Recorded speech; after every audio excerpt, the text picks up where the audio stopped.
Good evening, everyone. Welcome to the June 17th regular meeting of Council. I'd like to first recognize that we are gathered on the traditional territory of the Surnamic First Nation. Our clerk tonight will be Ms. Sheila Gurry. We have no councillors in attendance electronically tonight. Tonight's regular meeting of Council is being held in accordance with the Community Charter and Council Procedure Bylaw 2018, number 7272. If during the meeting any member of the gallery has a question regarding an agenda item, please write down your name and the agenda item on the question period sign-up sheet on the table to the double doors to my left. Please note the Council Procedure Bylaw has been updated and questions may be asked related to the following agenda headings only: consent items, reports, or other business. Given that we have a large crowd tonight, I want to start by mentioning to all of you that you should take a few moments and consider and be reminded that these are council meetings, and those attending in person need to know about the rules for decorum for all council and committee meetings. A meeting of council is intended to be a place where democracy can freely take place in a respectful and safe manner. The council chambers is a workplace, and there are considerations council and staff must make to ensure that a safe work environment exists in accordance with WorkSafe BC regulations. To support this, disrespectful conduct will not be tolerated, so we ask that there be no cheering, jeering, or other outbursts from the gallery at any time. This will ensure that anyone speaking, whether it be a delegation, member of council, or staff, is not interrupted and can make their point freely without distraction or fear of ridicule. In instances where a speaker is being inappropriate or has exceeded their time limit, their microphone will be cut off. Similarly, if there are outbursts by any person in the gallery, they will be asked to stop, and if they do not comply, they may be asked to leave as permitted under Section 133 of the Community Charter. If necessary, Council may call a recess in order to reset the environment of the Council chambers. It is our belief that if everyone is respectful of these basic considerations, this meeting and future meetings will be more effective in furthering the business of the City of Nanaimo. The first item on the agenda is the introduction of late items, Ms. Gurry, and we have several tonight, please. Yes, thank you, Your Worship, and good evening, Council. For late items this evening, we are adding agenda item 10A, Public Safety Committee recommendations from their June 12, 2024 Public Safety Committee meeting. We are adding agenda item 10B, Governance and Priorities Committee recommendations from the June 12, 2024 Governance and Priorities Committee meeting. We are adding agenda item 10C under separately addressed consent items, the addition of the Mayor's Leaders Table recommendation from June 14th, 2024, and a delegation from Dr. David Whitty. We are reordering agenda item 12C, Officer Designation and Delegation of Authority Amendment Bylaw, to follow agenda item 12E, Hotel and Motel Revitalization Tax Exemption Program. Agenda item 12H, rezoning application number RA 500 for 330 and 338 9th Street. We're adding delegations from Andrea Scott via Zoom, Joe Gogo, and Mark J. Heyman. For agenda item 12I, rezoning application number RA 495 and highway closure application number LD 4291 for 266, 268 Bryden Street, 251, 255 Mount Benson Street, and 250 Terminal Avenue North. We're adding delegation from Jose Wong, Jennifer Fox, Stuart Andre, and Ron Hart from BC Housing via Zoom. We are also adding agenda item 16B, Union of British Columbia Annual Convention Resolution, strengthening the legislation for alternative approval processes. And that's it, Your Worship. Thank you very much. Motion for adoption of the agenda is amended. Moved Councillor Eastmer, seconded Councillor Armstrong. All those in favor? Any opposed? None. Motion carries. Motion for adoption of the minutes is circulated. Moved Councillor Perino, seconded Councillor Armstrong. All those in favor? Any opposed? None. Motion carries. Mayor's report. I have 3 items, and then I'm going to be asking members of council who attended the Federation of Canadian Municipalities to speak a little bit about their experience. The first is to remind everyone that the city has announced its call for the 2025 street banner designs, and we're inviting all amateur and professional artists and designers to submit their proposals to the 2025 street banner design program. The banners will be on display in the spring of 2025 and will create a vibrant visual presence in the Nanaimo's downtown area, including the Arts District along Bowen Road, 3rd Street, and other major routes. The call is open to artists and designers at all levels of experience currently living in British Columbia. And you are welcome to go on the city website and view thematic details, design specifications, and submission requirements online, which is at https://www.nanaimo.ca/parks, recreation, culture, public art, street banner design program. And we've also issued an invitation to Design Guidelines Workshop, which is being held on June the 19th at 6:30 at the Conference Center. Are you interested in urban design? Want to have input in the form and character of new developments? This is your opportunity to get involved in helping shape our city. The city is updating form and character design guidelines, which are used to ensure a high quality of urban design in new developments in the city of Nanaimo. And please join us in person for that workshop tomorrow night. Additionally, to remind everyone that as of June the 18th, the annual water quality testing will begin at Nanaimo's outdoor swim spots. Each year, the city, during the summer months, monitors water quality at popular swimming spots to make sure the water is clean for beachgoers and for wildlife. Staff, with assistance from the Nanaimo Port Authority, take water samples from various locations in and around each beach, as well as from the waterways that feed into them. The samples are then tested by a lab for fecal coliforms, and if the level of fecal coliform exceeds provincial health guidelines, it will force a beach closure. Testing occurs at the following locations, so don't be surprised to see people there: Brennan Lake, Colliery Dam Park, Departure Bay, Long Lake, Swilana Lagoon, Maffeo Sutton Park, obviously, and Westwood Lake. So please pay attention. We had attending the Federation of Canadian Municipalities meeting in Calgary this year. Unfortunately, not the best timing given the water issues there. We had councillors Paul Manley, Cheryl Armstrong, Janice Brino, and Hilary Eastmere. Councillor Eastmere, please. Thank you. I'll just start off by saying that FCM takes the lead on advocating to the federal government, including ministers and MPs from all parties, for the kind of high-level policy changes and supports that we need to be able to serve the needs of our communities. And their direction comes from municipalities across the country, and that direction is given by delegates at the annual conferences, which is why it's important that we attend. And the biggest focus for FCM right now is on a new municipal growth framework, and that's a new funding tool that we're asking for from the feds that would help municipal governments address critical needs by providing a predictable funding model that grows with the economy. And this is funding that municipalities will be able to rely on annually, because we simply cannot keep up with infrastructure costs and growth costs while dealing with all of the downloads from upper levels of government. So perfect example, while we were there, giant water main broke, and that provides water for the entire city, and the cost of that is going to be astronomical to fix, still not fixed since we were there. And by the way, that's the exact same issue that we had here in Nanaimo, where a water main broke and we lost water to the hospital. So that's why we've been doing the Midtown Gateway project. And we would love to be able to focus on those infrastructure costs, but because of all the problems and responsibilities downloaded from upper levels of government, our property taxes simply can't keep up. And the only consistent funding mechanism that we have is property taxes, and the burden on residents is becoming too great. We all recognize that. So as highlighted during the opening speeches, we're trying to cope with 21st century problems with a 19th century tool. So it's extremely important that this initiative is happening. I'm very glad to see FCM working hard to help make a new municipal growth framework happen for us. I'm going to pass it on to Councillor Manley. Councillor Manley.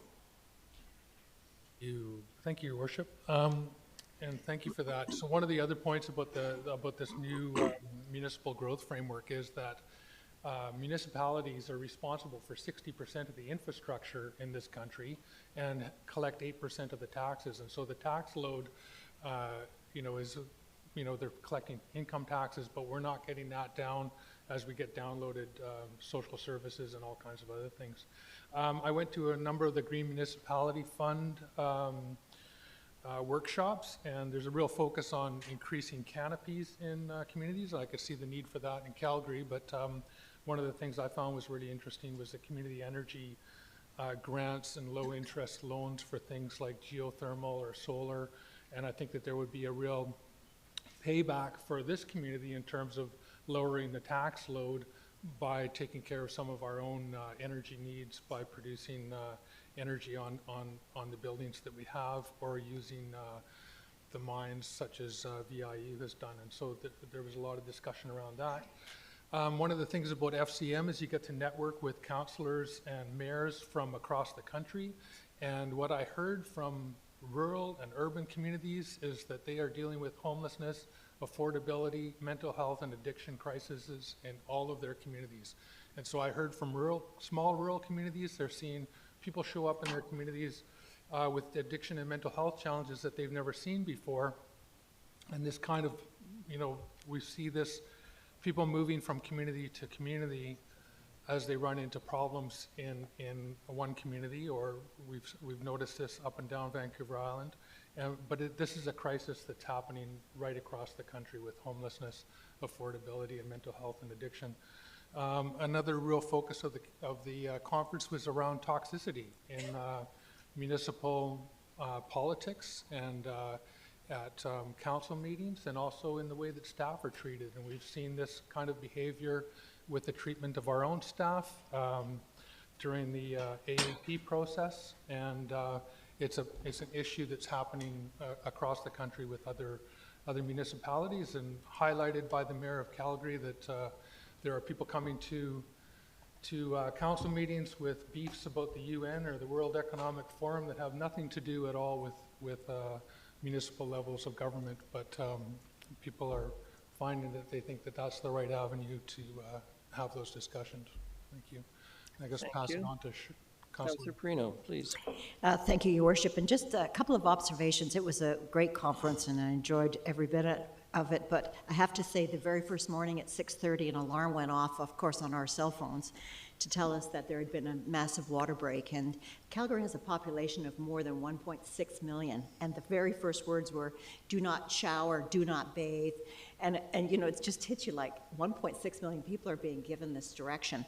And it really drives home for me. And the discussion for the next 4 days was our job as municipal elected officials is very much about infrastructure and what we do to take care of our community. And the Midtown Gateway project is certainly our focus and why we have to spend the money. I also wanted to say, as Councillor Manning has said, that I walked a lot around the hotel area just to take a look at it. Beautiful downtown. And unfortunately, the drug addiction and the homelessness that you see there is very prevalent, very much the same of what we're going through. And sometimes I think to myself, is it just Nanaimo? Is it just us that's going through this? And Calgary's suffering from it too, as I think every city across this country. And it was a major part of the discussion amongst all of us, and very hard to see, and definitely a health issue. Thank you. Thank you very much. Councillor Armstrong?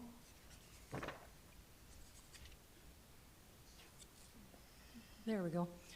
Yeah, so I too went to quite a few things. I went to stuff on UNDRIP, which is the United Nations Declaration of Rights of Indigenous People, and we talked about some of the issues we're seeing here in BC, one of the main ones being the definition of state, and how Nanaimo is a prime example of where we're caught between the Indigenous people and the nation and the city for development, so they're looking at ways to mitigate that.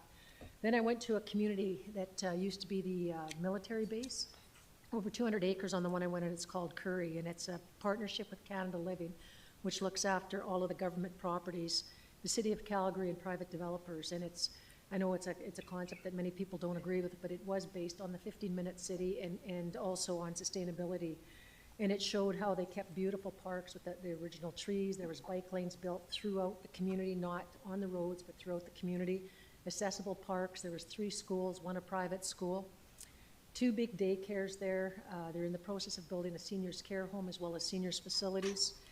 They did a lot of work around sustainability, where they've got transit-oriented design, bike lanes, construction waste recycling, low impact development features to manage stormwater. So because there's always issues for water there, the stormwater is actually collected there and can be repurposed. And it was really interesting to watch. There was also a huge park dedicated to the armed forces, each place, because it used to be a base. And prior to that, we'd also gone to Garrison Woods and Garrison, which was also the first stage of that. So, but it just goes to show how a military base can be repurposed and really take into account people's different lifestyles so that you can actually age in place in your same community. And of note, Curry is only 7 minutes downtown by train or by bus or by vehicle. So it was really interesting to watch. I had lots of pictures, which I was going to try and get a PowerPoint, but didn't get around to it. But if you're interested, it's called the Curry Project, and it really shows what you can do with land and plan it properly. Thank you. Thank you very much. We have nothing to rise and report the in-camera meeting, Ms. Gurry. On to presentations. And we have the Nanaimo Prosperity Corporation plans and CEO introduction. And Mr. Lindsay, you're going to do that. Please. Thank you, Worship. I'd like to introduce Colin Stansfield, who has recently accepted the position with the Nanaimo Prosperity Corporation, and we've invited him here tonight for a brief introduction and an update on the corporation. So I'll turn it over to Mr. Stansfield. Mr. Stansfield, good evening. Welcome. Nice to see you. Good evening, Your Worship, councillors. My name is Colin Stansfield, and I am the CEO of the Nanaimo Prosperity Corporation. I use he, him pronouns. I'm a settler of English and Scottish ancestry, and I'm delighted for the opportunity to be here with you this evening on the ancestral lands of the Snuneymuxw Nation. I am thankful for their caring of these lands and their waters since time immemorial, and I'm hopeful that together we can work in a good way to rebuild those systems of reciprocity, cultivation, and exchange that really allowed prosperity to thrive in this region for millennia. When I started working for the Nanaimo Prosperity Corporation just last month, I asked about our lines of communication to council, and both CAO Lindsay and Councillor Hemmons said, all you gotta do is just get yourself on the agenda, come by, say hi. That's the best first way to start. And so that's why I'm here this evening, really to introduce myself, to provide a bit of an update on some of the work that we have underway, and hopefully to use this as a jumping off point for further conversation. And I will say that this is one of those sort of first-time caller, long-time listener situations. You know, I've been admiring this council from the other side of the strait for a while now. I've had the chance to collaborate with folks in the region through tables like the BC Social Procurement Initiative and VICEDA, and you won me for life when you adopted Donut Economics, so it really is a joy to be here this evening. I'll start with a bit about me. I have a background in small business. Through the early part of the 2000s, my wife Connie and I owned a 150-seat Mexican restaurant in Kelowna, BC. We slung tequila and tacos as a way to pay our way through university. We learned what it took to build a business from the ground up. We agonized over making payroll. We sort of had to bear down and bust our humps to overcome those cyclical turns in a very low margin industry, and we dedicated ourselves to building and running a people-centered business. When we sold our business, I used a quick tour through an MBA at SFU to segue into working in the social economy, leading an award-winning social enterprise in Vancouver's downtown east side focused on food security and economic empowerment, and assisting dozens of other businesses, social enterprise or otherwise, to embrace inclusive and supportive employment. During that time, I worked to create legislative change on behalf of people experiencing barriers to traditional employment. I played an active role with the city's Food Policy Council. I advocated for local impact procurement policies inside of government, and I co-chaired the Economic Development Committee that put forward the City of Vancouver's first Community Benefit Agreements policy to make sure that locals were hired first in major projects and that small business thrived alongside large industry. More recently, my work has had a broader focus on community and economic development, working on behalf of the 4 governments of the Southern Sunshine Coast. There, with a cooperative approach to regional development, we crafted strategies to survey and safeguard and develop our industrial lands with a real focus on employment intensification, on green growth, and economic reconciliation. We designed labor market interventions that were aimed at ensuring coast employers had access to a skilled and readily available workforce. We brought attention to the economic impact and contributions of microenterprise, of livelihood entrepreneurs and home-based professionals who are often overlooked in conventional business programs. The we in all those efforts wasn't just me and a staff team, but rather a close-knit group of organizations in town. It was always our office working alongside our 3 local chambers of commerce, who eventually we sort of coerced into merging into one chamber. We worked with our credit unions, our Work BC offices, Community Futures. When bigger issues would come up, we would convene a whole of community table that would also include anchor institutions, private sector partners, social service organizations, community members with lived experience, and anyone else prepared to chip in and help out.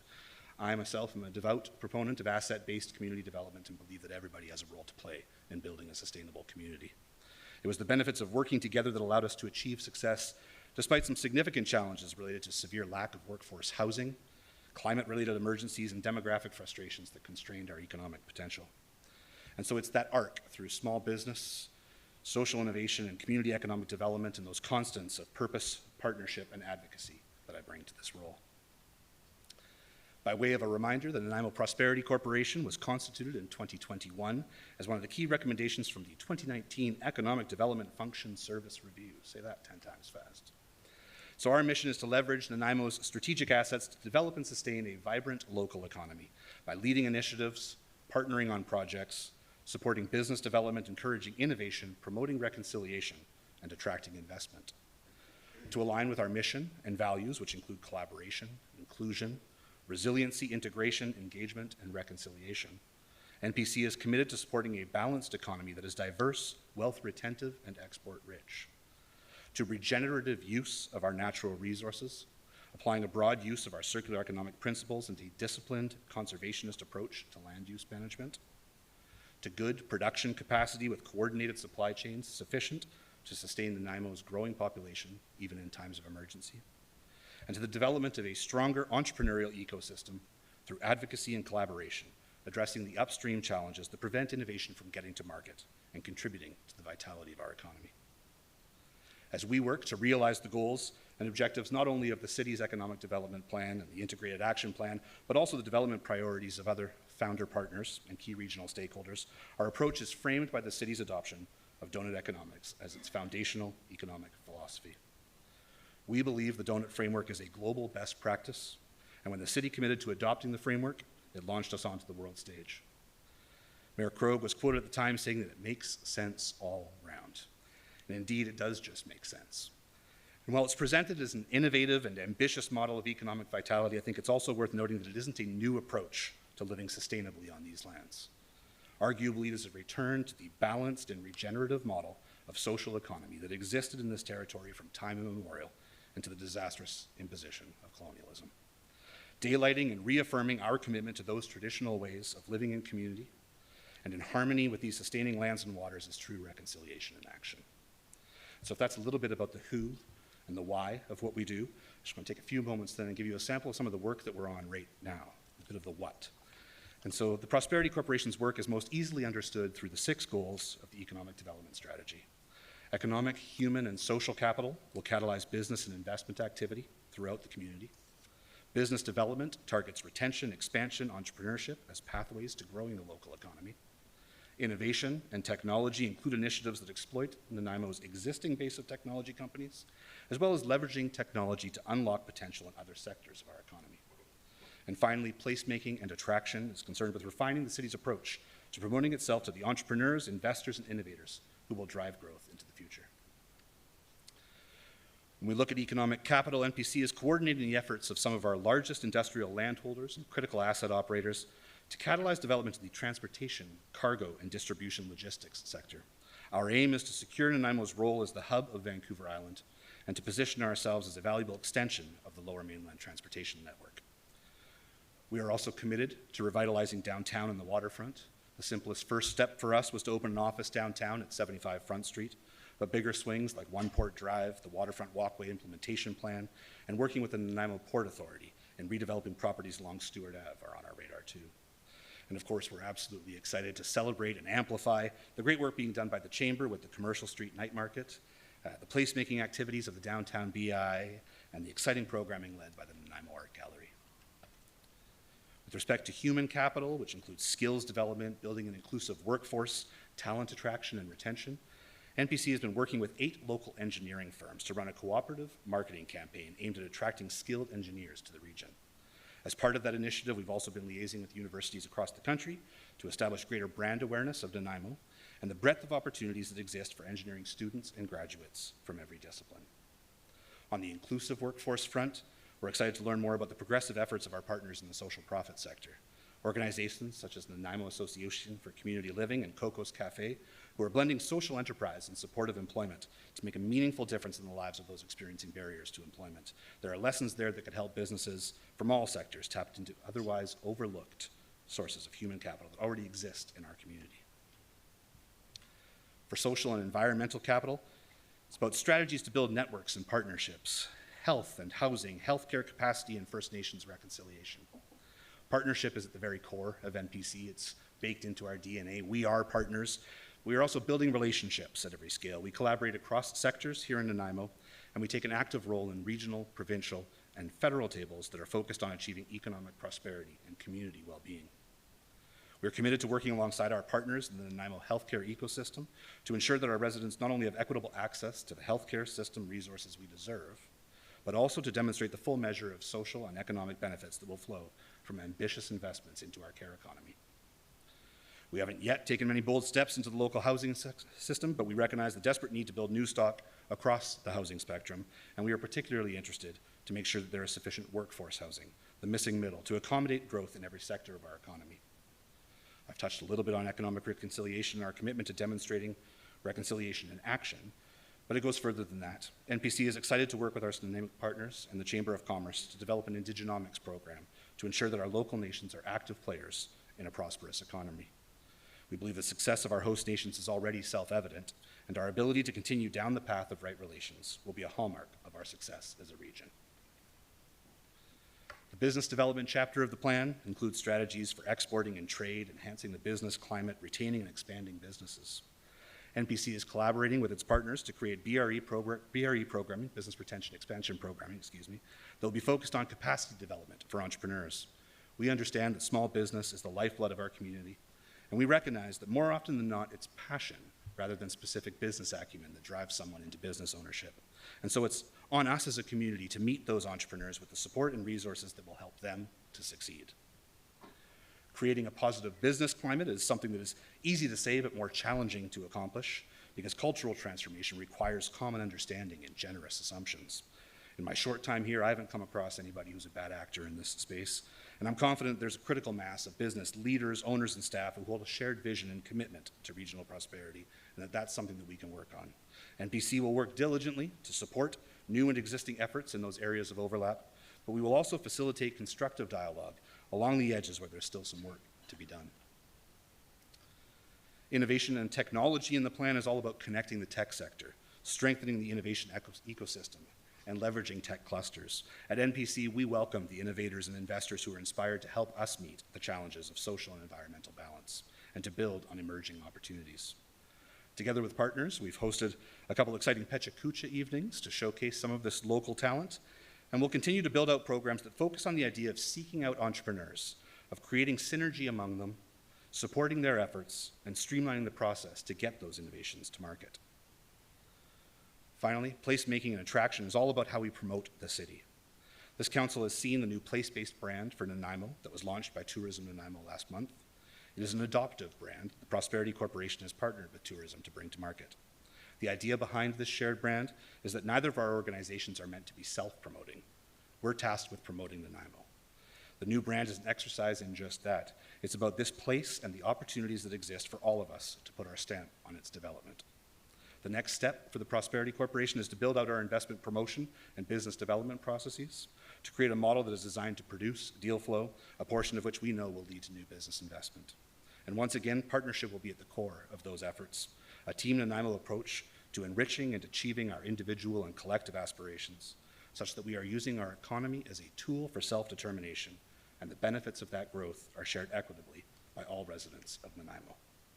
So in closing, I want to thank you for the time this evening, for the bold leadership that you've shown in drafting and implementing the city plan. Public service, particularly serving in the capacity as an elected official, is critically important and too often underappreciated calling. I look forward to learning more about the passions and vision that each of you bring to this table and your respective offices. And I look forward to working alongside you as together, NPC, the city, and our many partners pursue our shared vision for a vibrant and thriving Nanaimo. Thank you. Thank you very much, Mr. Sansfield. Any questions? I'm not seeing any. I suspect that doesn't reflect a lack of interest. It reflects the fact that if you looked at the agenda, we're going to be here for a very long evening. Much appreciated, and congratulations again on the appointment. I think we have a winner in you, sir. No pressure. Wow, Councillor Gesselbrock. Oh, just say thank you for the presentation. Welcome to Nanaimo. Thank you very much. Again, please, sorry. We have no committee minutes, Ms. Gurry, so I'd ask for a motion for adoption of consent items, and we'll separate the ones to be considered separately after it's been moved and seconded. Moved by Councillor Thorpe, seconded by Councillor Perino. We'll separately consider the Mayor's Leaders Table recommendation, Ms. Gurry. Yes, Your Worship, so you can vote on A and B first before Yes. moving on to C.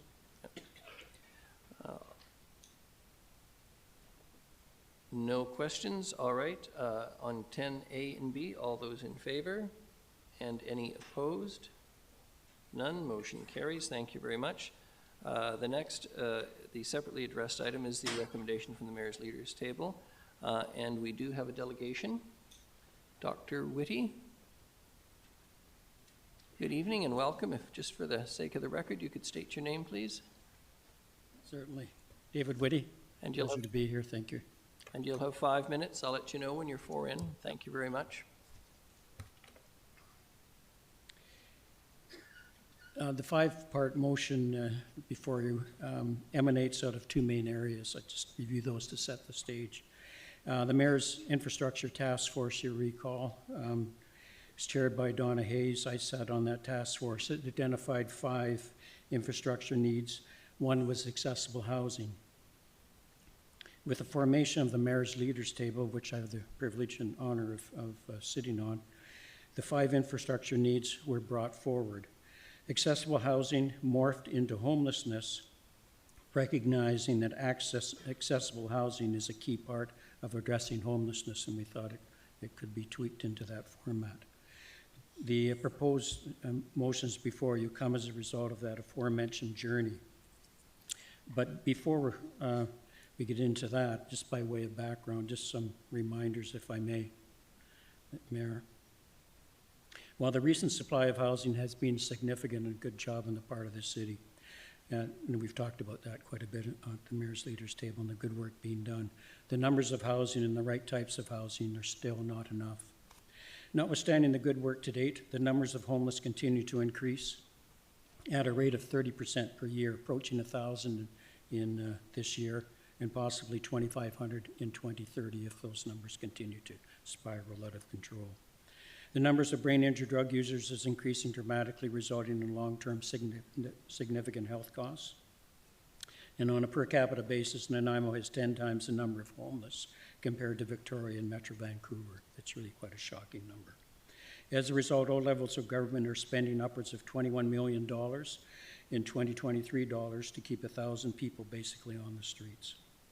In addition, Nanaimo's unsheltered homeless are the highest in British Columbia. As an urbanist, I know we can do better. And as you know, I decided to investigate what Switzerland was doing in May and June of last year and put together a 55-page report on homelessness that we discussed, and I thank you for that, in late January. And from that, I discovered in that work that Icelanders, Swiss, Swedes, and Finns, and many others are actually successfully managing homelessness. For instance, in Switzerland, you heard me say this, 8.65 million people, 2,200 homeless. And the Swiss know that. They've done the numbers, detailed numbers. That's 0.02% of their population. We're at 1%. It became apparent that there was one common theme for all successful homeless management practices, and that's housing first, or as they say in Basel, Switzerland, housing first plus, because some people misunderstand that you think you deliver housing, you've solved it, you haven't. I discovered that housing first is not just housing, it includes the 4 pillars. And Andre Picard, Globe and Mail, April 17th, 2024, if you read him, he's just a leading authority in the country on health, said, quote, "If we want to reduce or eliminate open drug use and related public disorder, then we need to embrace all 4 pillars of a comprehensive drug strategy: prevention, harm reduction, treatment, enforcement." My report, and working with Bob Moss, who is also a member of the Mayor's Leaders Table, has generated substantial discussion about homelessness on our Mayor's Leaders Table, and hence the motion before you tonight. Thank you. Thank you very much. Under time. Councillor Perino, please. Thank you, Your Worship. If I could ask Dr. Whitty a question through you. Dr. Whitty, I know when you were in, it was Switzerland that you were in. Did you see much in, there's a difference, there are different types of homelessness issues, right? There are people who it's become unaffordable. There are people who are dealing with drug addiction and alcoholism and a variety of mental illnesses and so forth. Did you see much in the way of drug addiction, mental illness, alcoholism, that kind of thing, as compared to Right. what we would see and what So- we would expect in homelessness? Thank you for the question. I've been to Switzerland 7 times in the last 7 years, and I spend 6 weeks at a time there. And I talk to authorities who are Yes, I in bet you municipal government, if you call, and authorities in academia, and authorities are working with people that could be on the street but aren't on the street. In Basel, for instance, 174,000 people. They have 50 to 60 people they call houselessness, and which means that during the day, they don't have a fixed address. At night, they have a place to stay, full support, shower, food, they're off the street. Wow. In Basel, there are considered to be maybe 4 to 6 people that are homeless. And I interviewed a student who was going to do a master's thesis on homelessness, and he couldn't find anybody to interview. And he worked with people who deal with people on the street. I mean, we kind of laugh at that and think, wow, but that's the reality. To your point, 7 years, and I'm an urbanist. I've walked the streets. I'm always observing. That's what I do. And it was through that observation of urban design that I went, there are no homeless here. Why? So I've done, as you know, a very Yeah. in-depth Oh, yeah. report. Good report. So I've never seen drug use. Okay. I've never seen people sleeping in the park. 1 in 7 years, one shopping cart. And I'm through all the cities, through all the cities, because that's what I am. I'm an urbanist. That's the reality there. And that's what this report documents. And the reason and the way they do it is through Housing First Plus. Yes. And Basel call it Housing First Plus because they want people to really understand that it's not just about housing, it's about all the wraparound supports. The key part for them is ensuring people don't end up on the street. Lots of supports to keep them housed. And they shared with me, they're always looking, if there's young people on the streets, they just focus on them, give them the supports and get them off the street.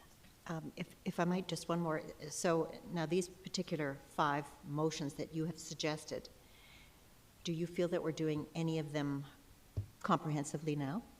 Sorry? On the 5 motions that Yes. you have suggested, do you feel that we're doing any of them now comprehensively? Well, I think, and I've commended staff when we were at the Mayor's Leaders Table on the focus on housing. We've had presentations given to the Mayor's Leaders Table on the housing that's being done here and the work that's being done, and it's good work. It is. I mean, there's never enough, right? But I think the lessons that we're discovering, when I talk about Medicine Hat, there was reference earlier Yes. about discussions at FCM about homelessness. And Medicine Hat in November had 27 people, 63,000 people, 27, they know their names. They've moved on now to talk about what do you need to care for you, because these are people that are really challenged to get off the street, right? So they're into a whole other new dialogue. They've gone beyond Housing First Plus. So it can be done. A Canadian city's doing it. They've been doing it since 2008. Okay. They've taken 1,900 people, prevented them to be on the street, 1,900. So so I think what we're hoping for at the Mayor's Leaders Table, and I'm honored to be able to speak for the table, is that we explore these motions. Yes. There's 3 that obviously, can be done without a commitment of staff time or work. The first is recognize that homelessness in Nanaimo is an existential crisis that must be addressed with a fulsome response. And in the report, and if we have a copy, there's a description, there's a paragraph that follows every recommendation, and then the why and how, bullet points to talk about why should we do this and how can we do it. The second recommendation, formally endorse the concept that homelessness violates the principle of human dignity. And the United Nations has identified in the Universal Declaration of Human Rights, and the Articles 1 and 22, that people have a right for housing. And now we have a bill in Canada that actually identifies that as well. Okay. The third recommendation, adopt housing first, is the foundational element of a homeless strategy. I mean, with respect, we've had a conversation at our table, and I think it's important to talk about this, that, and it pointed out rightly so, that in 2020, you as a council approved the Health and Housing Action Plan. Very detailed, very, very detailed. And in my report, I actually cite it, and I say this, very complimentary. I say, this ambitious plan continues to be implemented, but the pace of implementation creates challenges for all involved. I've heard that. One of its key recommendations, systems planning organization, is discussed later on in my report, and I think that, we need that kind of tool. But I say this, the vision and principles of the Health and Housing Action Plan continue to resonate today and should inform any future homeless action. It's a really, really important document. Oh, yeah. And they talk about, this is the interesting thing, they talk about housing first is the definitions in the back, and it's the right kind of housing first definition, but in the report, I couldn't find anywhere where housing first is actually discussed. So it's in the back is kind of a, this is what housing first is, but it's not referenced in the plan itself. And I think that if we could take that plan and Housing First Plus, it's not about throwing anything away. It's about Just building adding on that good work, but recognizing that we know through evidence, this is evidence-based. In Finland, they have done detailed calculations for every person who is housed, given wraparound supports. They save 15,000 euros for every person taken off the street. Now people go, oh yeah, right. You're telling me that you give them accommodation, provide accommodation, all the social and medical wraparound supports, and you save money? Yes, you save money. There's an individual in Surrey, $175,000 a year cost, because that individual goes to emergency, like, I don't know how many times a month, and that's I know. documented. Dr. Whitty, I've I'm got sorry. two other I'm just ask questions. going to say thank you very much for your answers, and Your Worship, I'd like to see those 5 recommendations go to our Governance and Priorities Committee meeting and have a more fulsome discussion. Just a thought. You're moving that? No, So you're saying I'm that's just what saying, you I think, okay. just think it's a Thank suggestion. you. Councillor Gesselbrock, please. Thanks, Mayor. Through you, I think it's great that this conversation was happening at the Mayor's Leaders Table. There's business leaders there, and this is such a critical issue for the community. And I think the Housing First model is incredibly important, and it's something that's been baked into our OCP. It's been baked into the Health and Housing Plan. When you think that, 5 nights with bad sleep, you have a 50% greater chance of psychosis, and we've got hundreds of people on the streets. Just from the lack of sleep alone can create the mental health conditions to continue to descend. You throw on opioid addictions, you throw on the abuse, living on the street. Housing is incredibly important, and I think that's been recognized, in the past 5 years by this council. And we've got the systems planning organization now that's tasked with implementing the Health and Housing Action Plan, and working very hard. I just sat down today with, remember one of your recommendations was to have a shared access point for housing providers to enter the names and data of people so that everybody has that information when they come into contact. Well, that's happening right now. They're developing that system. It's being implemented. And I think many of those recommendations in there are actually already happening in the community. And I think that, with the support of the Mayor's Leaders Table to even, put more focus on this issue is great. And so what I would like to do is move to refer the recommendation to the SPO for consideration as part of their ongoing work on the implementation of the Nanaimo Health and Housing Action Plan. Seconded, Councillor Armstrong. Do you wish to speak further to it? Because we do have a couple other speakers on the list here. Nope, that's good. And Your Worship, I would just maybe, if there's no further questions for Dr. Whitty, he could sit, or if you want to finish the questions for him first. Not sure that the questions are finished yet. Councillor Hemmons. Thank you, Your Worship, and thank you, Dr. Whitty, for being here. Always appreciate your work. A stat you used early in your notes there, I'm wondering if you can just clarify for me. I know that Nanaimo has a disproportionately high ratio of unsheltered folks, so those are folks who are on the streets and who have no shelter at night. But you noted that Nanaimo has 10 times the number of homeless as Victoria. Is that, do I have that? That's from the point and count survey that was done. I have a table that I shared with with the mayor's leaders table that shows that. I'd love to see that figure. Do you know is that in relation to the population? Like when we're, 500 with 1 million population versus, like, it's just a stat that I'd Yes. heard before, and I'd love some more backup on.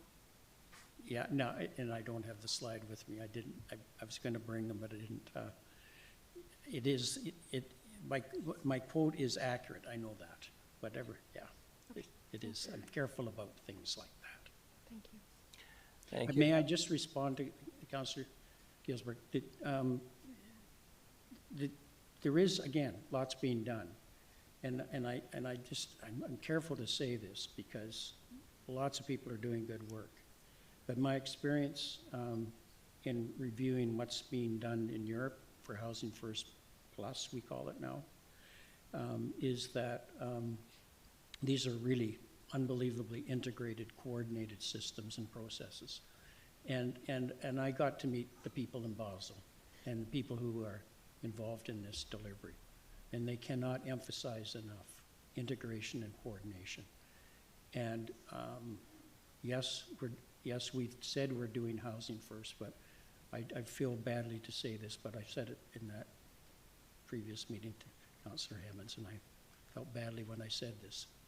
But Housing First Plus is more than just housing. And with respect, Nanaimo is trying very hard, but it's not doing what I think we could do to show leadership in the country. Medicine Hat gets fingers pointed at it, perhaps for some of the ways they operate. Nevertheless, they applied Housing First, 27 on the streets out of 63,000 people. That says it in spades for me, and my description to Councillor Perino, and that's an accurate description. I live that life when I'm there. I've talked to people, the experts. They would say, I know they would say, that Nanaimo, you're doing good work, but it's not enough to address the homeless crisis. Housing First Plus and the resources necessary. And I will say, if I just a moment, and then I know you've got all this other. One of the things we haven't really talked about, but I calculated $21 million a year we're spending, all levels of government, to keep basically people on the street. I mean, we're trying to get them off the street, but at the end, that's what we're spending to service that population.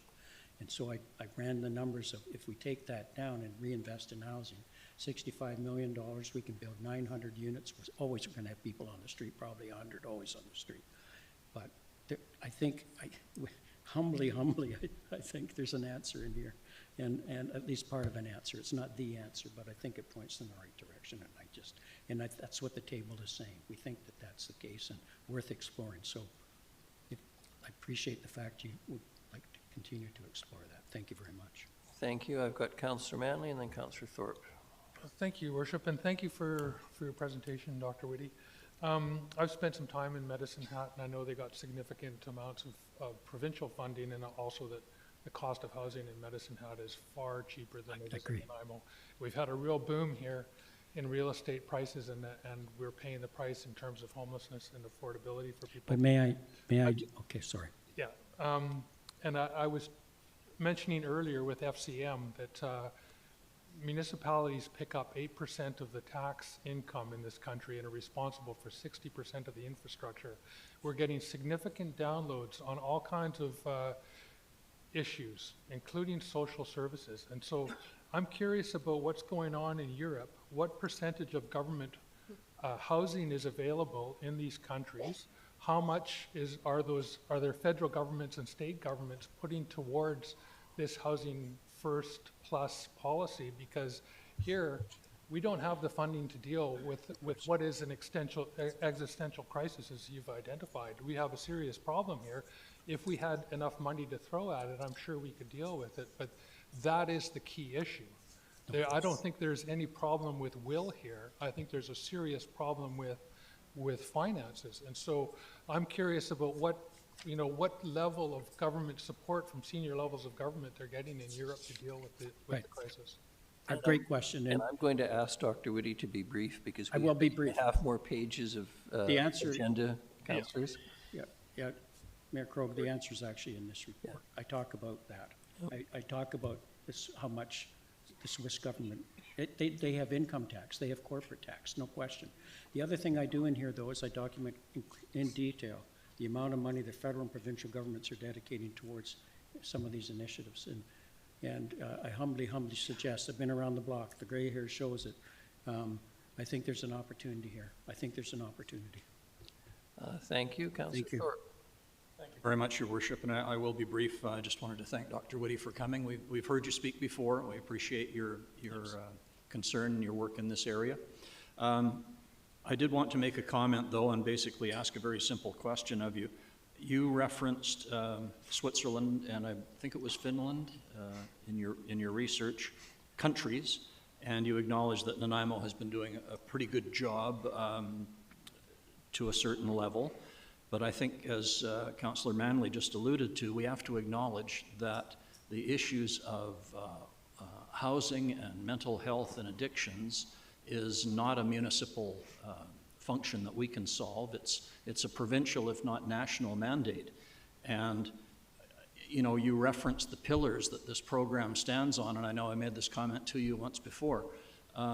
If we look at our provincial government and their philosophy as compared to the philosophy of apparently Switzerland, treatment, I see minimal efforts being put towards that. Prevention, I see negligible efforts being put towards that right now. And enforcement, the same, negligible. So my question to you, and I'm not criticizing your research, but have you considered making this presentation to the provincial level of government and see what response you get from them? Yes. Please do. Yes. The one thing I would say, because I know, again, time, is that I think we know we don't have the resources. I agree 100%. I think senior levels of government are failing in this area. But I'm just surprised FCM isn't all over this. I think I mentioned to the mayor, there's some uptake on my report now in another province. Just through a peer there in my profession said, pass it on. If there's, ooh. So there's interest in Housing First Plus. I think it can be done here. I actually do believe it. I'm not a Pollyanna. I'm a pretty clear-headed person, I think. It's just that we're not looking at it. We're not looking at it with the kind of rigor and detail and approach that's in this report that I advocate. And I think if we did, the only thing they can say is no. But if I used to say when fundraising for United Way and others, if you don't ask, you never know. And I just urge, we actually say, let's get on with it and be the leaders in this. We can show the way. We can. Thank you again. Really appreciate your time. Thank you very much. Motions on the floor. Not seeing any further speakers. All those in favor? Any opposed? None. Motion carries. Thank you very much. The next is item 11, delegations unrelated to agenda items. We have Nancy Mitchell and Karen Kuika from the Newcastle Community Association, vacant property. Good evening, and if you can state your name for the record. My name is Please. Nancy Mitchell, and I live in Newcastle. And Karen Kuika? Thank you very much. The reason why Karen, sorry, I'll just remind you, you'll have 5 minutes, and I'll let you know when 4 is done. So there's a minute left. Please. Well, the reason that Karen and I are joined at the hip today actually is because we thought we were going to make a presentation to the Public Safety Committee, and Legislative Services suggested that we come here instead, which we're happy to do, for sure. And it's quite sad that we're talking about vacant properties and the problems with vacant properties, because that's one of the consequences, obviously, of shelter, the lack of shelter and homelessness, and we're feeling the effects of it all. So everything that we can do is going to be good and move us forward.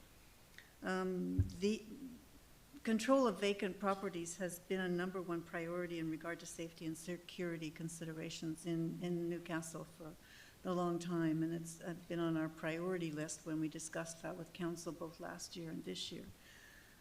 The issues surrounding vacant properties are numerous and obvious. They are subject to general social disorder, squatting, fires, and even explosions. In many cases, the owner is not easily accessible nor willing to correct any issues.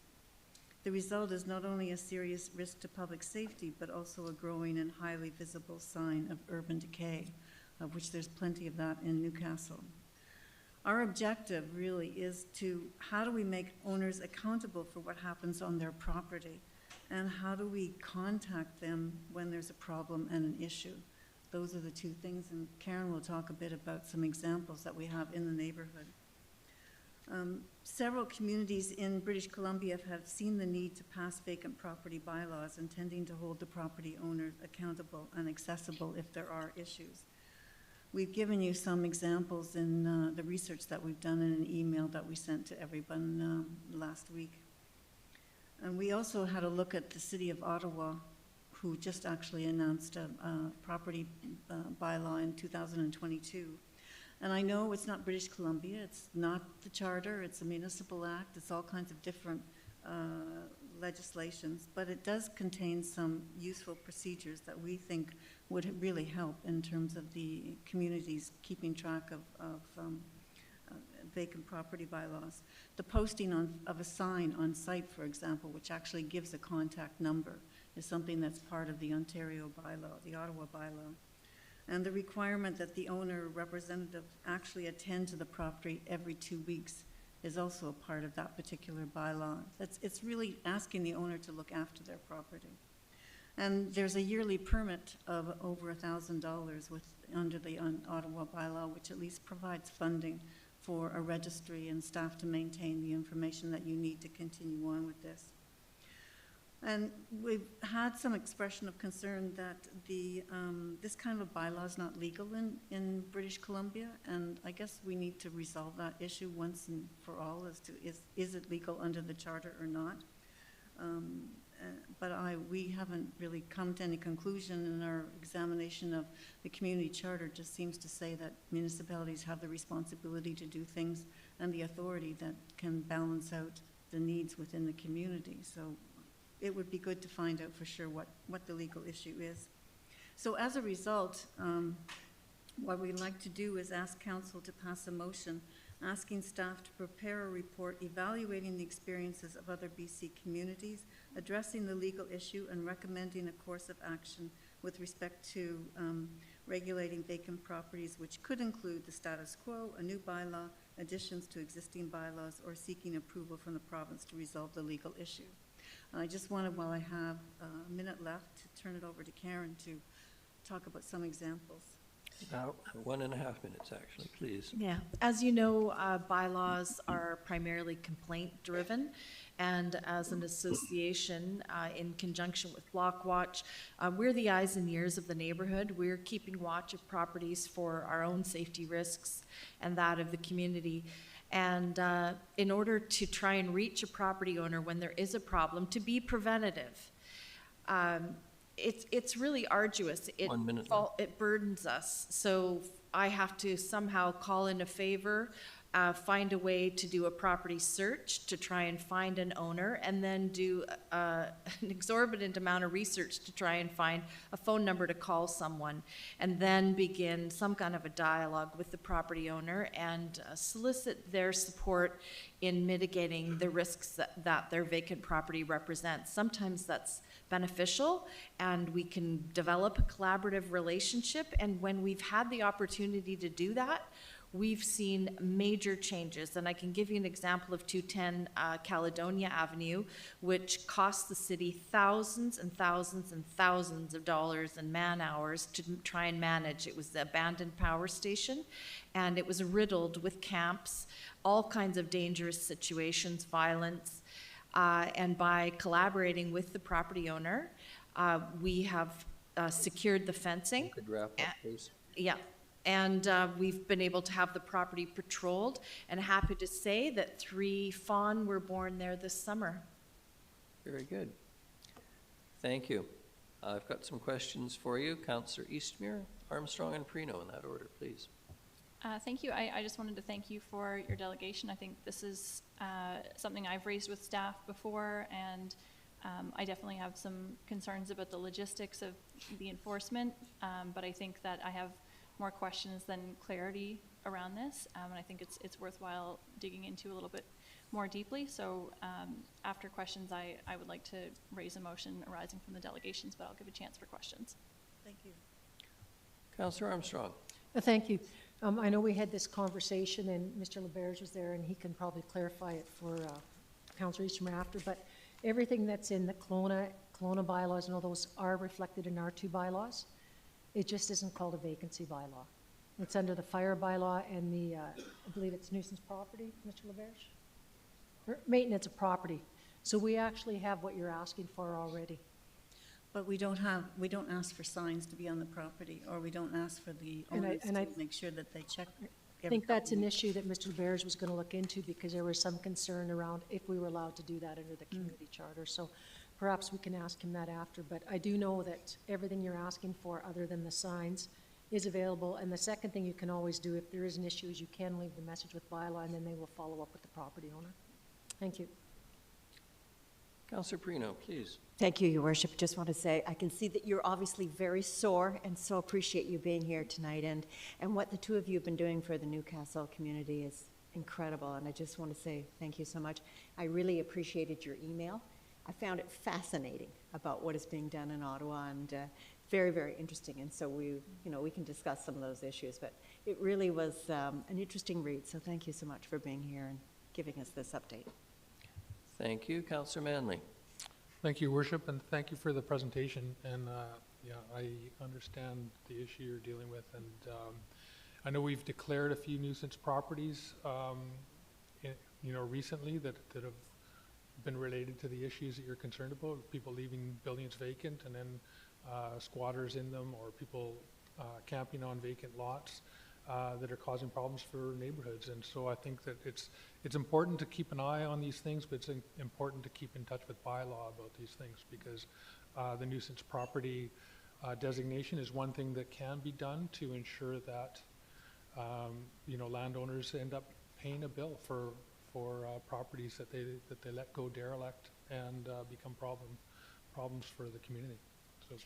We recognize that, and it is a tool, but it's a reactionary tool. Yes. It's not a prevention tool, and it also comes at a great expense to man hours and to the city, right? In terms of resources, in order to have it declared a nuisance property, the amount of service calls required, means a lot of time and energy is being spent, and the neighborhood is being terrorized. And if we could focus on a simple prevention method, then we would save a lot of time and resources for everyone. I agree, 100%. Love to see a bunch of these properties developed. Mm-hmm. Thank you. Well, us too. We'd like to talk to the new Economic Prosperity Corporation director about some rehabilitation of businesses in our area. Thanks. Thank you very much. Much appreciate your time tonight and the work, and the previous email as well. The next delegation is Alan Clark, Rebuilding Bylaw number 7224.05. Excuse me. Mr. Clark, I'm going to ask you to listen to me for a minute or two before I start the clock. You've appeared before this council on 3 separate occasions as a delegation, and I think it fair to say they have not gone well when one considers the point of a delegation is to try and persuade council. I confirm also that you received a lengthy letter, fulsome in its content, from Sheila Gurry, our Director of Legislative Services, on June the 11th, acknowledging your application. I'm having trouble hearing you. Let me finish. Acknowledging your application and telling you that you would be put on the next agenda. So knowing all of that, please proceed. Okay, I had trouble hearing you. That's why I was trying to interrupt. Okay, thank you. My name is Alan Clark, and I live in Trace River, in case anybody doesn't know. Bylaw number 7348, the Code of Conduct, under fundamental principles, section 2.1, III, clearly state that council will uphold the public interest and making decisions in the best interest of the community. Which brings us to bylaw 7224.05, an amendment to bylaw 7224 by adding a BC zero carbon step code, which includes electrification of all buildings through the implementation of the zero carbon step code, effectively banning all gas installations in the new build under Part 3 and Part 9 of the building code as of July 2024. This is way ahead of the BC provincial government requirements of 2030. It should be noted that this bylaw had a split vote with the mayor, Councillor Armstrong, Perino, and Thorpe opposing the bylaw.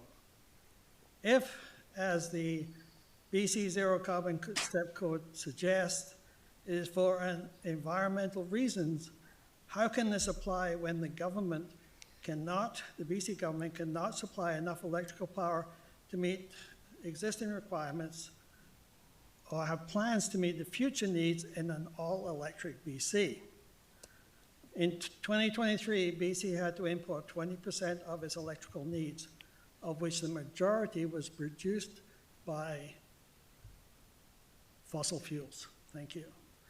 The Site C Dam has taken 14 years to reach this point, and there are grave doubts that it will come online this year as slated, or can run at full potential, as with the severe drought conditions that BC has experienced, there's not enough water behind the dam. The council does recognize that the heat pump is only able to produce heat in a certain temperature range, and a backup heat source is required. So council allows wood-burning stoves to be used as a backup source, as well as gas fireplaces. When did wood-burning fireplaces become environmentally friendly when in fact it is a much dirtier fuel? Is the council going to legislate that wood stoves be installed in every new build? And if so, how many are required for a 2,000 square foot home? Which brings me to my question that I would like council to respond. How does this bylaw uphold the public interest and be in the interest of the community as required of council? Give it careful consideration, you'll find that not only is bylaw not in the best interest of the community, but with the knowledge that the province can't meet the present or future electrical needs of the province, this bylaw has potential to be dangerous to the public. And it could, in the event of a deep freeze, be deadly. Just as the heat dome of 2021 was causing over 800 deaths in this province. In finishing, I want to remind council the reason I came here in the first place is that the transitional housing coming to my neighborhood, Chase River, while it is that the provincial government that is spearheading this project, it is not in the best interest of the community or the residents of that facility. And would be prudent of this council to rigorously lobby the provincial government to make this a drug-free facility, which would be a win-win for everybody. And I urge the mayor and council to uphold their office, their oath of office, and the code of conduct in all dealings with the citizens. You have 1 minute left. Thank you, citizens of Nanaimo. I'm actually finished, except I welcome questions or comments, and I would like some kind of feedback on this particular bylaw. Thank you very much. Councillor Armstrong? I'll just say I hear your concerns, and those were concerns that I shared. However, the vote did take place. We can't go back. It's now the bylaw, so unfortunately, that's where we're at. So, just to follow that up, that can't be rescinded, amended, or that can't be removed, that amendment? No, I think everybody's pretty well entrenched in their viewpoints, and I guess we'll just wait to see what happens, and people can react to it later at the next election if they don't like what they heard. Thank you. That's really unfortunate, because I think that we're heading into a period where people will not be able to heat their homes or be able to live, and that's pretty sad for council. Thank you. Thank you. The next item are reports. The first is the 2023 Annual Municipal Report. Ms. Gurry, you're going to introduce that, please. Yes, Your Worship, I'm just going to get it up here on my screen.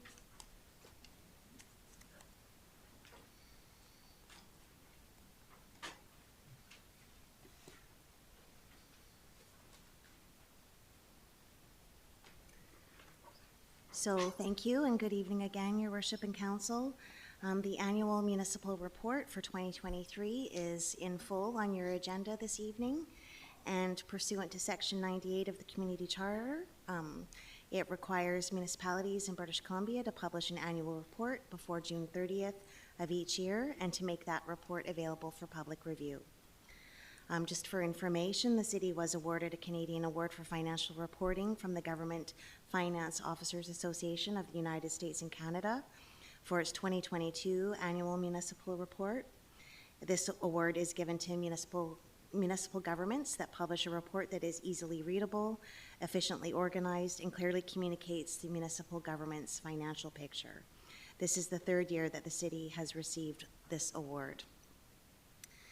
So this year marks the 20th annual report published by the City of Nanaimo, and this report focuses on Nanaimo Reimagine, the official city plan, and includes highlights of the completed policies or actions found within the OCP and integrated action plans, a supporting document that lists a library of actions needed to implement immediate and long-term OCP policies. The objectives of a municipality are diverse and complex, and there are many ways to present the materials contained in this report. So for the 2023 annual municipal report, performance measures contained in the report are reviewed and revised annually. And this year's report meets all the requirements set out in the community charter and provides information to the citizens of Nanaimo. So the community charter requires that the annual report be considered by council no later than June 30th of every year, and as a result, the annual report is now complete and ready to be approved by council. And I'd be happy to answer any questions, as well as the amazing finance team, and General Manager Laura Mercer is here if you have any questions on the financial part of the report. Thank you very much. Is there anyone here wishing to speak regarding the 2023 annual municipal report? All right. Move the recommendation, Councillor Hemmons. Seconded, Councillor Perino. Any discussion? Councillor Perino. Thank you, Your Worship. Just simply to say, I thought the report was excellent. The background information, I mean, when you think of a financial report, you think of the audited financial report, but in fact, this is much more fulsome of what is going on in the community. I found page 10 was very interesting. It's always amazing to me how much this city grows, but we fail to recognize the fact that really the public from Ladysmith through the regional district on up through Lanceville and of course Parksville and Qualicum often come down to Nanaimo to do the shopping. So when we think of ourselves as a community of 107,865, we are probably, I'll bet our shopping service community is, you know, several thousand more than that. So just want to say excellent work. Thank you. Thank you very much. I do wish to point out, though, that the graph on page 10 says that if you're 65 plus, you're deemed to be retired. Doesn't account for all of us. All those in favor? Any opposed? None. Motion carries. Thank you. The next is the Respectful Spaces bylaw. Mr. Harding, you're introducing this. Thank you, Worship. I'm going to quickly, and I'm going to quickly turn over to Mr. LeBerge and Ms. Robertson, who've worked hard on this bylaw and policy. What I will say is we've had code of conducts in particularly our recreation facilities for a number of years, but we've never had a comprehensive policy or bylaw to help staff implement issues that arise in all the facilities. So Mr. LeBerge will go over some of the highlights of what this bylaw does. Ms. Robertson, Mr. LeBerge, welcome. Appreciate you. Thank you, Your Worship. Good evening, Council. As Mr. Harding said, the purpose of this report is to introduce the proposed Respectful Spaces bylaw. This is the first time that Council has seen this. Essentially, this is a bylaw that will promote a safe and healthy, respectful and positive environment in all of our city facilities. This will include those that are leased, rented, allocated, operated or managed by the municipality. So this would include the SARC building, public works, parks, yards, recreation facilities, parks and trails, sports fields, and our city-owned meeting and workspaces. So the rationale for this is explained in the staff report, but for the benefit of the public that are here today, I want to turn to the city plan that expresses a commitment that the city will make its public spaces safe, welcoming, and inclusive. So this bylaw will guide our staff in how to investigate and respond if they witness or have subjected to inappropriate behaviors or if they receive complaints from the public. I'll just pause for a minute to explain what the bylaw defines as inappropriate behavior. First of all, abusive language, that would be profanities, threatening or discriminatory languages, acts of vandalism, violence, harassment, weapon possession, theft of property, or contraventions of a code of conduct of a facility. So the objective is always to address these situations quickly to keep our staff and the public safe, and to make individuals aware that their behavior is not acceptable, to give them an opportunity to de-escalate and correct, and if appropriate, to have them removed from facilities. In law, generally, a staff member can ban an individual from a facility if there's either a contravention of a bylaw or the published rules governing the use of a facility, but also that requires that council has delegated the authority to staff to do that banning process. This bylaw will address those issues. So talk a little bit about the detail of how it works. The bylaw provides a procedure to guide staff on how to investigate and to report incidents of inappropriate behavior. Some of the highlights including a prioritization of the immediate safety of staff and the public, and steps that staff should be taken to de-escalate situations, which includes informing individuals their behavior is inappropriate and to educate them on behavioral expectation in a timely manner. Measures may also include the removal of a person from a facility and to issue a temporary ban. That's first of all to de-escalate, and then to give staff proper time to investigate and report. And the guidelines for what that investigation would look like is set out in a very wholesome way in the appendices of the bylaw. I will point out to council that the bylaw emphasizes the requirement to respect charter and human rights of all affected persons in the course of these processes. And I'll further point out that it also recognizes that there is a balancing of different rights and interests that are sometimes competing at play. These may include public safety, the right to be free from harassment and discrimination, but also recognizes individual freedom of expression, that the public do have the right of access to public and democratic institutions and facilities and services, and also the importance of open and transparent government. So in doing so, the principles of procedural fairness are very important and will be upheld in the investigation and decision-making processes. So procedural fairness includes things like informing persons that they may be subject to sanctions, and these sanctions may include a prohibition or a ban from facilities. In doing so, they will be provided with written notice which will properly describe the allegations that give rise to the potential sanctions. The decision makers in these processes will not be involved in the facts of the cases that underline the ban, and it provides for appeal processes that are timely to prevent any unreasonable delay. And perhaps most importantly, the subject person will then have the ability to understand the case against them and to be heard and speak to it. There are a number of considerations that staff will use when determining if facility suspensions are warranted, and that would include the nature and severity of any type of behavior, whether the behavior is a single repeated act, if the behavior continues after being told that it is inappropriate, the consideration of the impact that it has on the members of the public or staff, whether the individual has an acknowledgement or awareness of wrongdoing, and if there's any history of other contraventions. Now, the manner that this bylaw will be enforced, council will be familiar with. There are 3 offense sections that will be created in the new bylaw. At 6.2 and 6.3, inappropriate behaviors or contraventions of a public code of conduct or inappropriate behavior in a public space where municipal services are provided. And then lastly, if an individual accesses or enters a municipal facility contrary to a suspension that's been issued. These offenses can be enforced either through ticketing through the bylaw offense notice or by proceedings brought under the Provincial Offense Act. If a person is suspended from accessing a facility, they will be subject to 6-month probationary period after the suspension expires.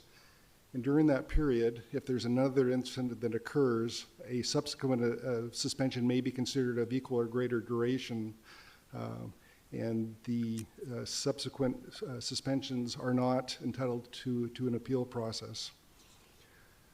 I've highlighted some of the important considerations of procedural fairness, but I'll summarize the benefits again for council. Number one is that behavioral expectations in our facilities will now be published and publicly accessible and clearly articulated in a bylaw. It gives tools that better equip staff to deal with difficult situations that quickly, consistently, and effectively. It gives staff proper authority and clear instructions on how to address inappropriate behaviors, and the responses will be fair, reasonable, justified, and proportionate. It provides formal processes for investigation, decision-making, and appeal which satisfy the requirements of procedural fairness. And it satisfies occupational health and safety obligations to address harassment and unsafe conditions. It ensures that persons will only be deprived of access to public facilities as a result of serious or recurring behaviors. And it provides for escalating consequences if further incidents occur during a probationary period. I want to turn just briefly to council meetings because the process to ban individuals for intolerably disruptive tactics in a council meeting will be different than what's set out in the Respectful Spaces bylaw. Your worship will be familiar with section 132 of the community charter that requires the mayor or the chair to preserve order at a council meeting, and this gives the authority for expulsion. This is a very powerful tool that has to be utilized in a reasonable manner, and the courts in a number of decisions have indicated that it requires a very high threshold to support the banning of individuals from future council meetings. In order to contemplate that, we would likely recommend to staff a court injunction process. So in conclusion, I just want to inform council that staff have been working on this bylaw for upwards of about a year, and I just want to extend my gratitude to Ms. Robertson, who has always worked through all the details that are so important to this. We've consulted really extensively with our legal counsel, and we've had input from Human Resources, Occupational Health and Safety, and the leadership team across the organization. And I can assure council that we're told that the procedures in this bylaw are considered the gold standard in dealing with incivility in civic facilities and in addressing workplace safety obligations and the legal authority to restrict access. So with that, I would thank you for your time and attention and answer any questions that you have. Thank you. Thank you very much, Mr. LeBerge, and thank you to you, Ms. Roberts, and everyone else who worked on this. Appreciate the effort. It is a lot of work, but I think a very important thing for this council to undertake. Councillor Thorpe, please. Thank you very much, Your Worship. If I may, I don't have any questions for Mr. LeBerge, but I do want to express my thanks to you, sir, and to Ms. Robertson for your work on this. I read the report very carefully, and it appears to me, in my opinion, to be extremely well thought out and well written and comprehensive, and also fair. And I think it's very unfortunate that we need to have this type of bylaw on our books, but we do. That's the reality, and we seem to see that more and more these days. But we as council, again, in my opinion, have a duty to protect our staff from inappropriate behavior or abusive behavior, and I will absolutely be supporting this, so thank you for your work on it. Thank you very much, Councillor Thorpe. So the first recommended set of motions is Respectful Spaces Bylaw 7381. Councillor Gesselbrock, please. I'd like to move that Respectful Spaces Bylaw 2024, number 7381, a bylaw to promote a safe, healthy, respectful, and positive environment for members of the public, volunteers, council, and staff, pass first reading. Seconded, Councillor Thorpe. All those in favor? Any opposed? None. Motion carries. Councillor Gesselbrock. I'd like to move that section 6.4 be changed to reference sections. Sorry, Councillor Gesselbrock, that's actually for the next bylaw, for the bylaw notice enforcement amendment bylaw. Is that correct, Ms. Robertson? That's right, so we're. Of course, my bad. Yeah, just carrying on with I'd like 738. to move that the bylaw pass second reading. Seconded Councillor Thorpe. Any discussion? Not seeing any. All those in favor? Any opposed? None. Motion carries. I'd like to move that the bylaw pass third reading. Seconded Councillor Armstrong. All those in favor? Any opposed? None. Motion carries. The next is Bylaw Notice Enforcement Amendment Bylaw 7159.20. Councillor Gesselbrock.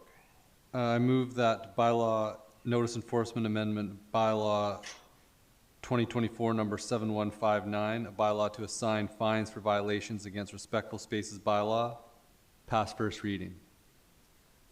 Seconded Councillor Armstrong. All those in favor? Any opposed? None. Motion carries. Okay, move that section 6.4, second reading now. Yeah, second reading, and my apologies, there was a typo, so I was, It didn't require an amendment. You read it correctly. That's all that matters, and we've passed it. Correct? no, there is an amendment that's required, which is just to change section 6.4 to read section 7.4. So council would be giving the bylaw second reading as amended to fix that typo. So I'm good to read, yeah. Okay, that section 6.4 be changed to reference section 7.4, and that bylaw 7159.2.20 be given second reading as amended. Seconded Councillor Brown. Any discussion? Seeing none. All those in favor? Very good. Councillor Gesselbrock. Move that the bylaw pass third reading. Seconded Councillor Perino. All those in favor? Any opposed? None. Motion carries. Thank you. Thank you very much, you two. The next is the Downtown Revitalization Tax Exemption Program. Ms. Mercer, good evening. Welcome. Thank you, Your Worship. The next two reports on the agenda relate to revitalization tax exemption bylaws. So I'm going to hand it over to Ms. Manhas, and she will give you a high-level overview of these two reports. Ms. Manhas, welcome. Thank you. Good evening, Your Worship and Council. On June 3rd, staff presented a report to Council on the downtown and hotel and motel revitalization tax exemption programs. And of the three options that were presented, Council selected option 2, which directed staff to return to tonight's meeting with bylaws that reflect a 5-year tax exemption period. Staff have made these amendments and are before you for considerations of the first 3 readings to each of these bylaws. And once the new bylaws are adopted, the old ones will be repealed, and notice will be given prior to adoption under Section 227 of the Community Charter. Previously approved agreements will stay under the programs, and they are protected. Staff will provide an annual update to Council on these programs and let you know what's coming through in terms of exemptions.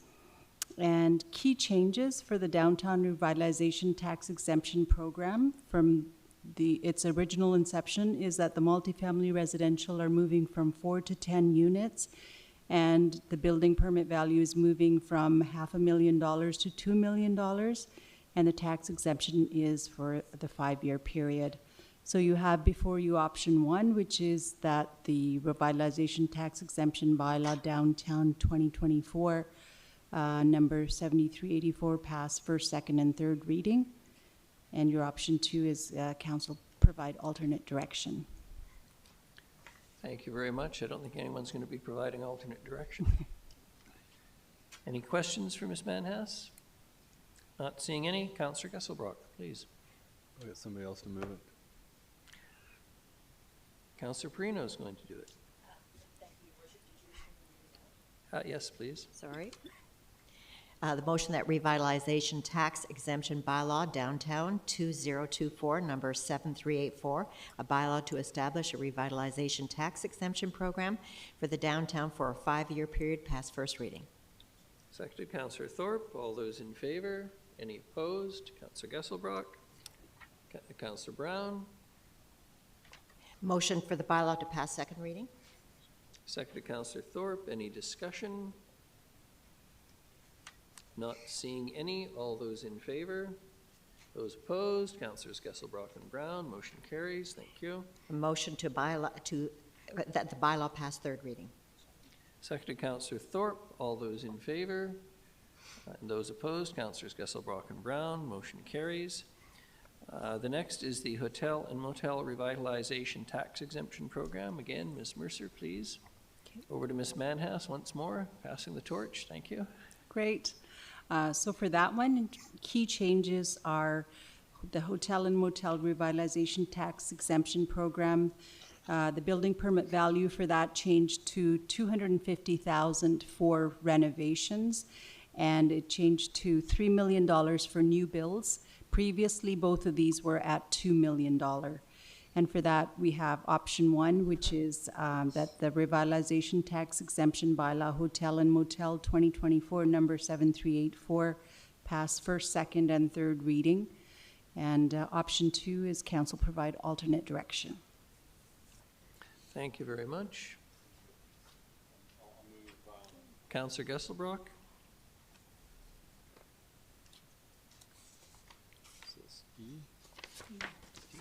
Move that the Revitalization Tax Exemption Bylaw, Hotel and Motel 2024, number 7385, a bylaw to establish a revitalization tax exemption program for the hotels and motels for a 5-year period, pass first reading. Seconded, Councillor Eastmere. All those in, Councillor Perino. Sorry, Your Worship, just a question of clarification. Ms. Manna says 7384, which was the last bylaw that I read. This is correct? It is 7385? Is that correct? You had said 7384. Yes, you Right. are correct. It should be 7385. Great, wonderful. Just wanted to confirm. Thank you. Sorry, Your Worship. Thank you. All those in favor? Any opposed? None. Motion carries. Thank you. Move that the bylaw pass second. Sorry. Just got to get you on the mic. Please. I move that the bylaw pass second reading. Seconded, Councillor Thorpe. Any discussion? Not seeing any. All those in favor? Any opposed? None. Motion carries. Move that the bylaw pass third reading. Seconded, Councillor Perino. All those in favor? Any opposed? None. Motion carries. The next is E, Officer Designation and Delegation of Authority Amendment Bylaw. Ms. Gurry, please. Thank you, Your Worship. I will turn this over to Ms. Robertson to present. This bylaw amendment goes along with the previous bylaws that she was here discussing. So over to Ms. Robertson. Thank you very much. Ms. Robertson, once more. Thank you. I don't have a formal presentation. This is just really more of a housekeeping bylaw. And there's a couple of ways that council can delegate its authority to staff to oversee bylaw provisions. And one way is through the regulatory bylaw itself, and the other is through the appointment of officers and delegation of authority bylaw. And so in tonight's case, the delegated powers to staff are provided to the Director of Public Safety to oversee the Respectful Spaces regulatory bylaw, and to the General Manager of Corporate Services to oversee generally the revitalization tax exemption regulatory bylaws. Having said that, for convenience purposes, we always like to have a one-stop shop bylaw where staff can easily go to see where their delegated authority is. So in the cases of the regulatory bylaws, we just outline those on Schedule A to the Officer's Appointment and Delegation of Authority bylaws. So the housekeeping piece for tonight is just to simply add reference to both those, or to all three of those bylaws that you just gave third readings to. And it's shown what it would look like on page 187 of your agenda. And it also gave us the opportunity to address staff title or position changes that have happened since the bylaw was first implemented in March 2023. So unless there are any questions, staff are just looking forward to first three readings of the bylaw. Thank you very much. I'm not seeing any questions. Councillor Gesselbrock.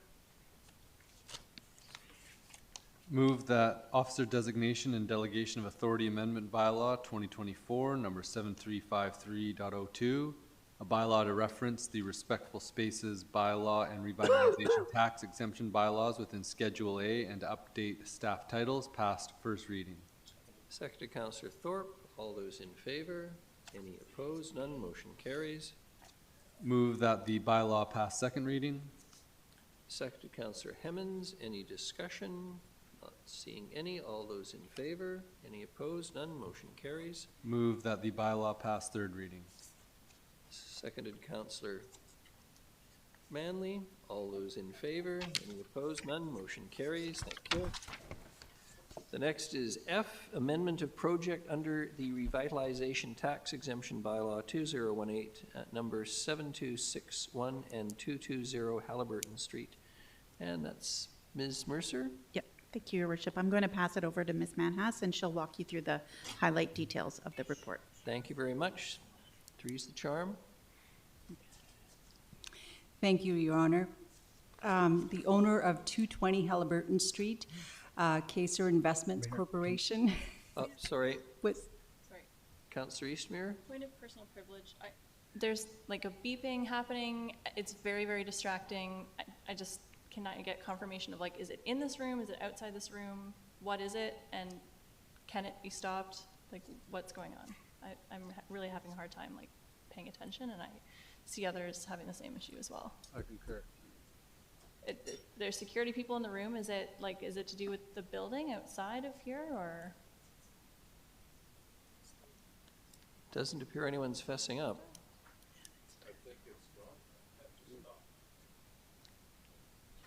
Ms. Gurry? Yeah, Your Worship, it's been going on for about at least 10 minutes. It's Yeah. stopped a couple of times, but it's extremely distracting. It's someone's watch in here? Okay, great, thank you. Councillor Gesselbrock was? Nope, same point? thing, same Thank thing. you. All right. Ms. Manhas, please continue. Thank you. The owner of 220 Halliburton Street, Kaser Investments Corporation, was granted a 10-year tax exemption agreement on February the 5th of this year. And this is a 4-unit multifamily residential development that's going to be happening on an empty lot in the downtown core. And the agreement required the owner to obtain a building permit by June the 30th of this year. And the owner's in the final stages of getting the building permit, but there's a risk that the building permit may not be issued by June 30th. It might be 1 or 2 weeks out. The owner has asked for a one-time only extension on this project, and this project will not be eligible under the new bylaws as the minimum requirement is moved from 4 units to 10 units. The proposed new building permit issue date is September 30th. This project will provide much-needed housing in Nanaimo's south end and transform a currently vacant lot with newly constructed residential units. And it also aligns with council's goals of encouraging multifamily developments in the downtown core. So option 1 for this is council approve the amended tax exemption agreement. And option 2 is council deny the amended tax exemption agreement. And of course, I'm open to any questions you may have. Thank you very much. Councillor Perino. Thank you, Your Worship. Question through you to Ms. Manhas, and I apologize if I've missed this somewhere in the report. I'm just wondering how long this developer, or the owner, I should say, has been working on this permit? Since February the 5th. That's when they signed the agreement, so they've been working on it for about 5 months. I guess maybe even a little bit longer, but that's when they got the agreement. So it's not that they've had this for a year or two, and is that correct? Correct. It's a fairly small project, so it should go through pretty quickly. It's just 4 units. It's it's not a huge investment, but it is a important location in the downtown core where we want to see some density. Okay. And the owner understands it's a one-time on this particular project, and if they can't meet this deadline, then it's basically, they forfeit the agreement. Okay, thank you, Your Worship. If you like, I'll put the motion on the table, and if it's seconded. Certainly. Seconded, Councillor Manley. And only to say, Your Worship, I'm not happy to see this come to the table. However, I think some leniency has been requested, and I think that we can give this in this particular case. Thank you. Councillor Armstrong. Yeah, I'm just wondering if there should be a date in the motion. Otherwise, it just says just to extend it and doesn't give a timeline. The building permit timeline is September 30th, so 3 months The extension? recommendation does not have a timeline, so I'm Okay. requesting that there be an amendment to put a timeline in, otherwise that could go for 2 years if they want. It is in the agreement that is attached. Yes, it's in the agreement. But So that's there- not what the recommendation is, Your Worship? Well, the recommendation is that we approve the amended agreement. And the amended agreement contains the date, I think is what Ms. Manhas is trying to say. Okay, I just would have preferred it to be in recommendation, but thank you. Thank you. Any discussion? Not seeing any. All those in favor? Any opposed? Councillor Brown and Gesselbrock opposed. Motion carries. Thank you. The next is G, Land Use Contracts Review. Mr. Holm, good evening. Welcome. Hey, good evening. Thank you, Your Worship. Ms. Manhas? Thank you, Your Worship. This is an item that relates to a land use contract. I guess the sunset on land use contracts, which are a legislative tool, a regulatory tool that allowed between 1971 and 1978, allowed a contractual agreement with respect to land use regulations on property between owner and local government. And again, a short period during the 1970s that they were where local governments were able to enter into those, but they remain in effect up until they're being sunset on June 30th, 2024. So the province introduced changes, legislative changes, actually 10 years ago, that will sunset land use contracts on June 30th, 2024. City of Nanaimo has 15 land use contracts active in the city, affecting 982 properties. There's a map attached to the report, attachment A, that shows the location of the land use contracts within the city. In the city's case, City of Nanaimo's case, the vast majority of, well, actually all of the land use contracts, the properties affected by land use contracts have underlying zoning in place. And with the exception of a very small number of properties, the zoning is actually well aligned with the uses that exist on the property. And there are a small number that we brought forward to get direction for bylaw amendments on ahead of the June 30th termination date, the sunset date. There's a table in the report that identifies the small number of land use contracts that are needing some attention, or have properties that don't align with the underlying zoning, uses that don't align with the underlying zoning. In a couple of cases, in the case of Long Lake Heights, which is a land use contract above and to the east of Long Lake. It affects a number of properties, actually, with the potential adoption of small-scale multi-unit housing bylaws tonight. The provision for duplexes in that land use contract area will be addressed in the zoning, and that will no longer be an issue, no longer be a problem there.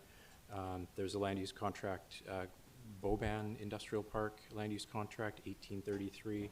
There are a couple of properties in that area, including a rec facility and a fuel storage facility, that actually don't align, land use contract permitted uses that don't align with the underlying zoning, and actually don't align with the community plan direction there.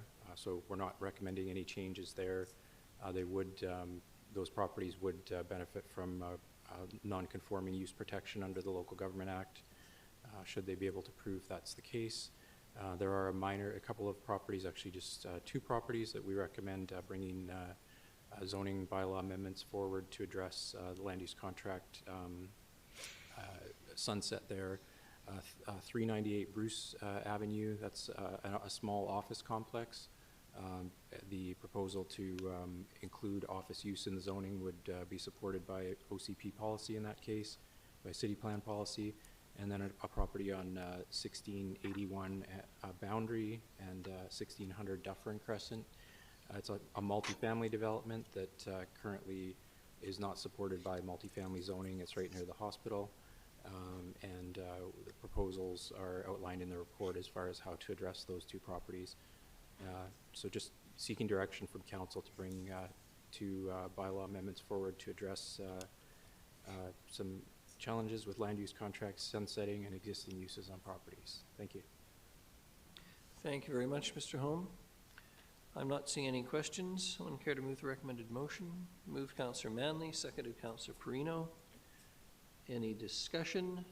Not seeing any. All those in favor? Any opposed? None. Motion carries.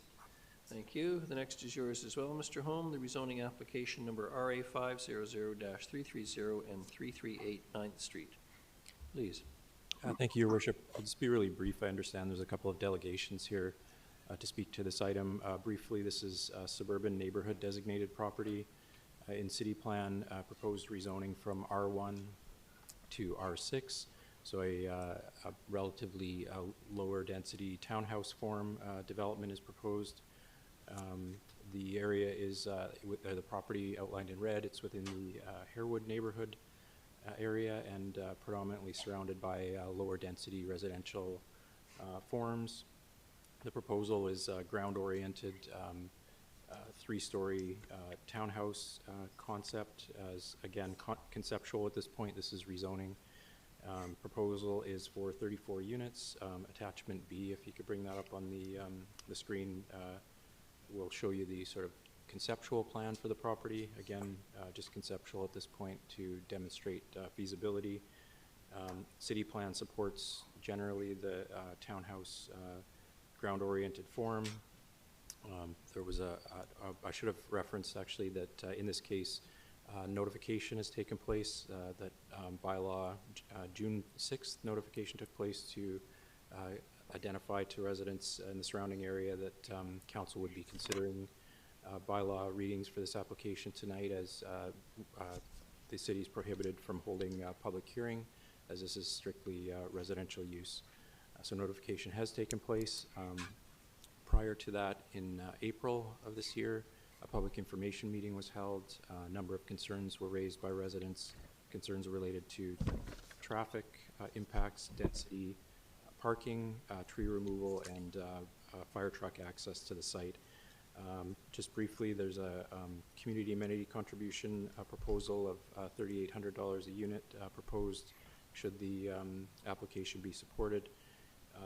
40% is proposed to be directed to the city's housing legacy reserve, 60% to parks and trail improvements.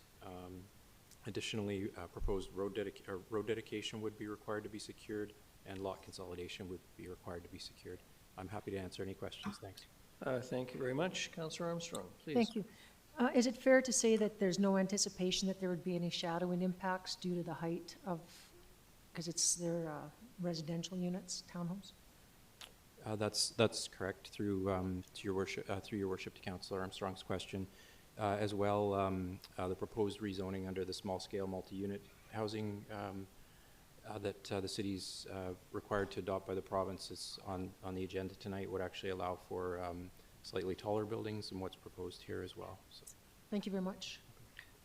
Thank you. I understand we have an Andrea Scott who's coming in via Zoom. Is that correct?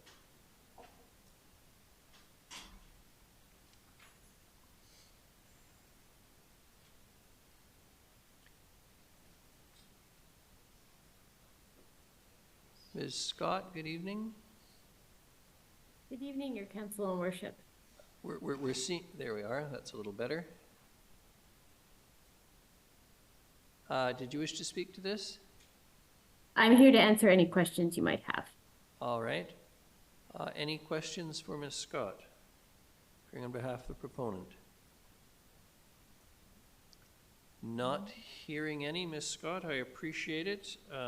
We do have a couple other delegations, though. Firstly, Joe Gogo.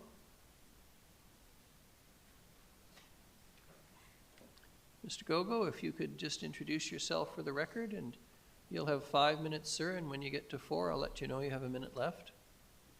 Yeah, Joe Gogo, fourth generation Nanaimo, and I've been living in the Harewood area now for 38 years, 16 years on Park Avenue. After 3 kids, we outgrew our house. We moved around a whole 2 blocks to 9th Street, found a beautiful lot there. We've been living there for 22 years. Everything has just been great. Until we got the letter in the mail about the rezoning of the 2 lots that were bought and combined. And now you've just seen the picture of it there. Councillor Armstrong was right on when she said about the shadowing effect. They want to do 2 and 3 stories. I petitioned the neighborhood, the better part of it, and everybody seemed to be kind of like against such a monster project not fitting in with some of the concerns which were mentioned by this fellow already, traffic, etc. And I'm thinking that the project would probably be a lot better if they would just maybe stick to the 2 stories. I like the way they've talked about replanting a lot of the trees and stuff, which would be really nice. 9th Street is bad for traffic, but that could probably all be fixed up. I've heard that they're going to actually do something on that road. It's very dangerous for kids going to school, and there's a nice school right there as well. Don't really know what these units are going to be rented out, or are they going to be purchased privately and then rented out. There's concern over turnover and condition that they might be left in and what the impact it might be on the neighborhood. One of my biggest concerns is I went to the meeting. They had a meeting at the Moose Hall at 6 o'clock, which isn't the most convenient time or place for people that live in Harewood. But anyways, that's where it was. And I also understand it was good of them that they did have a meeting because they didn't really have to, apparently, because now you don't have to have a public meeting. I also understand there's going to be a lot of zoning changes coming up anyways, whether the public likes it or not, because of the BC government. I was really upset when I first heard about it. Immediately went down to City Hall, and I was fortunate enough to run into our fine mayor, Mr. Krogh, and he encouraged me and told me, this isn't done yet, Mr. Gogo. He said, you go talk to your neighbors and see what they think. So that's what I did. And it's not easy to do a petition right now when the Stanley Cup's on and stuff like that, and you don't like to bother people. But when people found out what it was about, because they really didn't know, because they only mail out a letter to the whatever it was, 100 meters. Some people don't even look at it. So I spent a lot of time explaining what this was going to be. And when they found out, they were like, no, I'll sign that right away. I just didn't go to my friends, which I have hundreds of friends. I've lived in this town all my life. I went to the direct people in the neighborhood. And that's the response I got. I think there was 3 people. One fellow grew up in a townhouse, and he thought it would be a good idea. I do realize there is a need for housing. One of the other ladies who lives in the mobile park, she thought, that'd be great. Maybe someone will build me a fence. Okay, well, they're going to be overlooking you because it's going to be 2 and 3 stories. You're going to lose all your privacy. I explained to her, but anyways, so I've taken the time just to come down to let you know. You've seen the petition. I could have got a lot more names, but with time limit and people not being always home, vacant properties. A lot of for sale signs have gone up in that neighborhood since. That could be just a coincidence, but it's certainly something I've noticed. And 1 minute, Mr. Gogo. And yeah, I just think it's going to be way too much. That's what most people think, just too big of a thing for that area. I had 6 houses put in beside me. It was just a trailer when I first moved there. And they were like 2-story houses. Families moved in, they got rentals below. It's all great. It's worked out very nice. So I'm really concerned if this goes through with the way that driveway goes. I went to that meeting and asked, why would you put your driveway that goes right up beside basically my bedroom, 5 meters away from it, when you could put it up the middle? And he explained that the property does not, it's to do with his developer, and the property does not lay flat. You could go down there and look, it's perfectly flat. Hill goes down, flat. You could put the driveway right up the middle. If you could wrap up, sir, your 5 minutes. Okay, thank you very much for listening to me. Thank you very much. Any questions for the delegation? Not seeing any.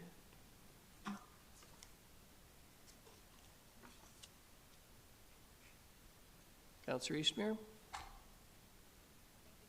Question to staff.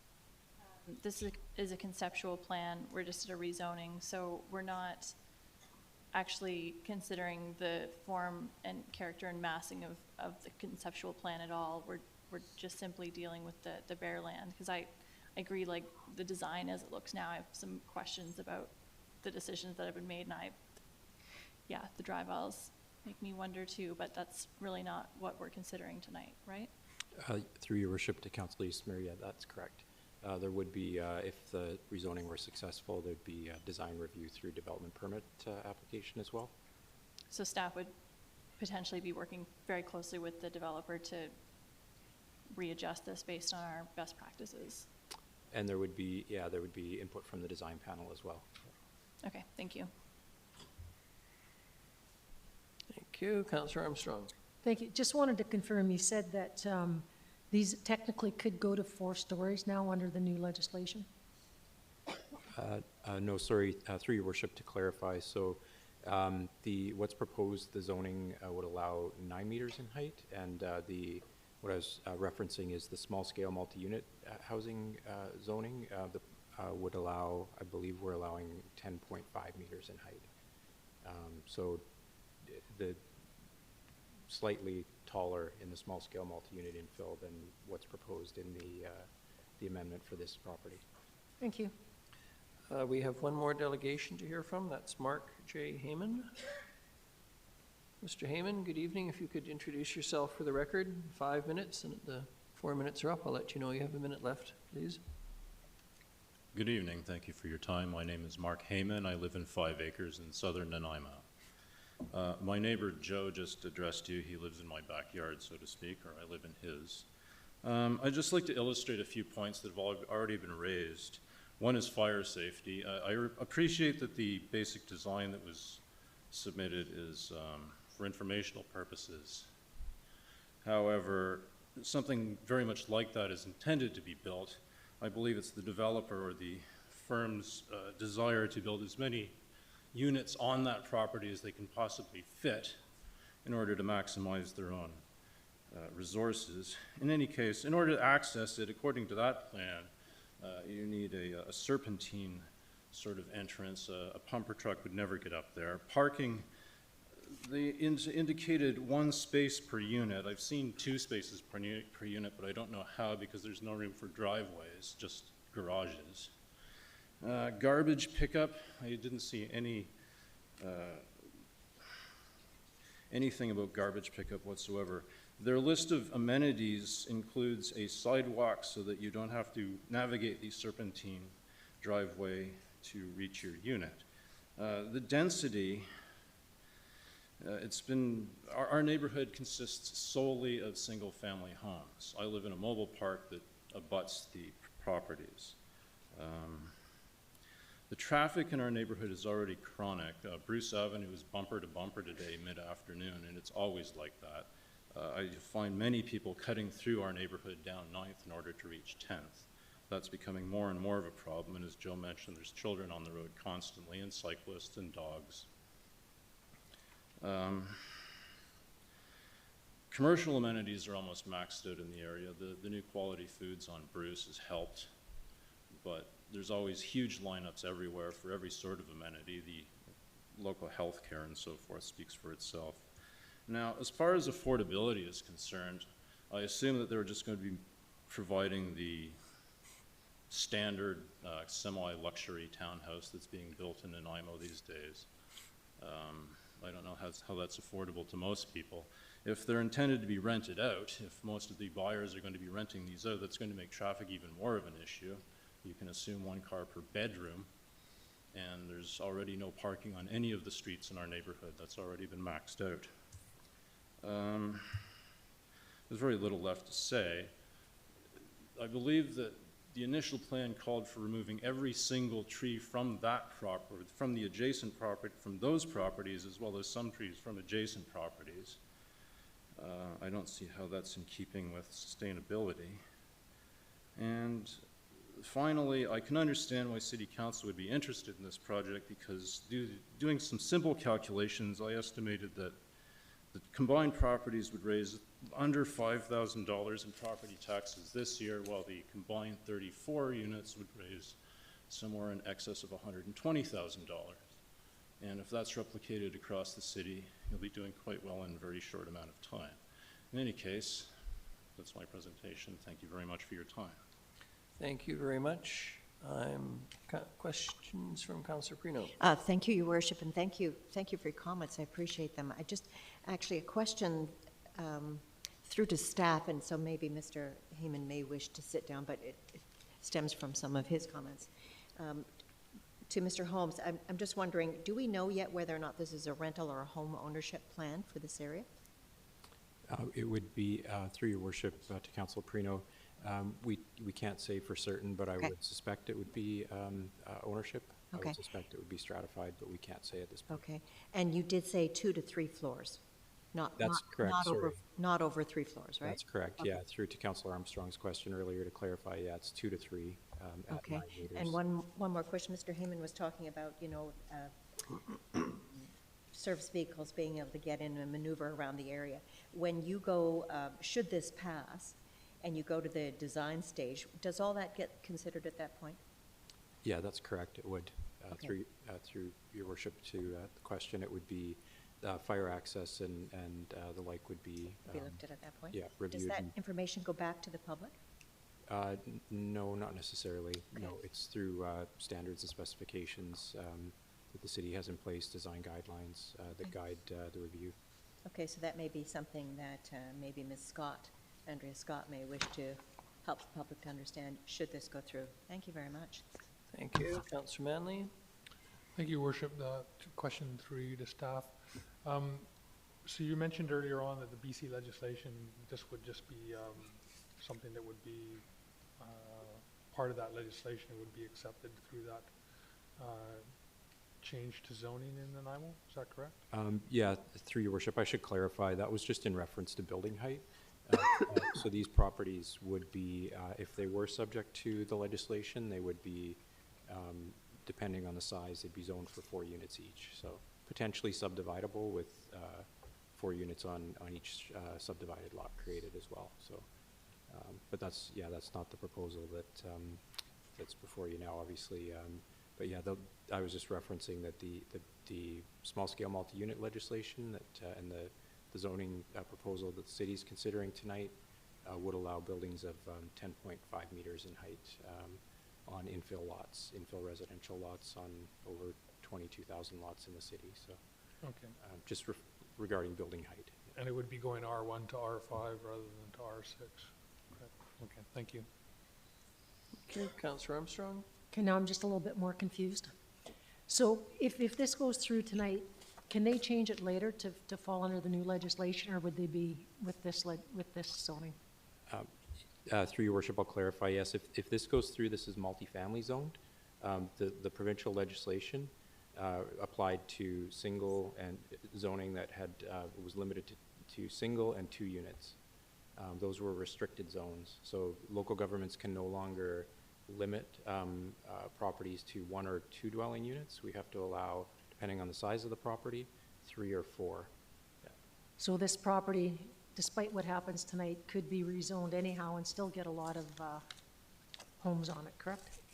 It would be, if it went through subdivision, then the lots would be, because they are single residential zone, they would be unrestricted, and so we couldn't restrict them to single units. That's correct. Thank you very much. Councillor East? Sorry. It has to be read out, please.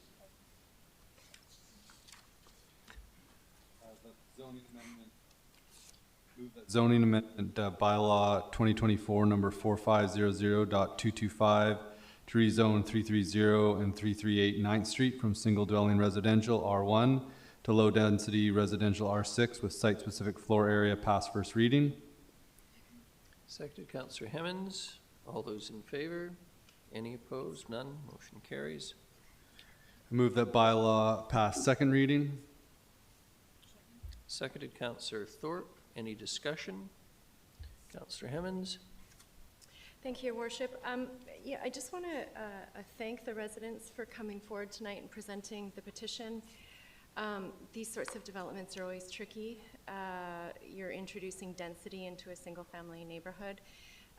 My rationale for voting in support of the rezoning is that it is a very walkable neighborhood. Park Avenue School is right there. 5 Acre Farm is right there.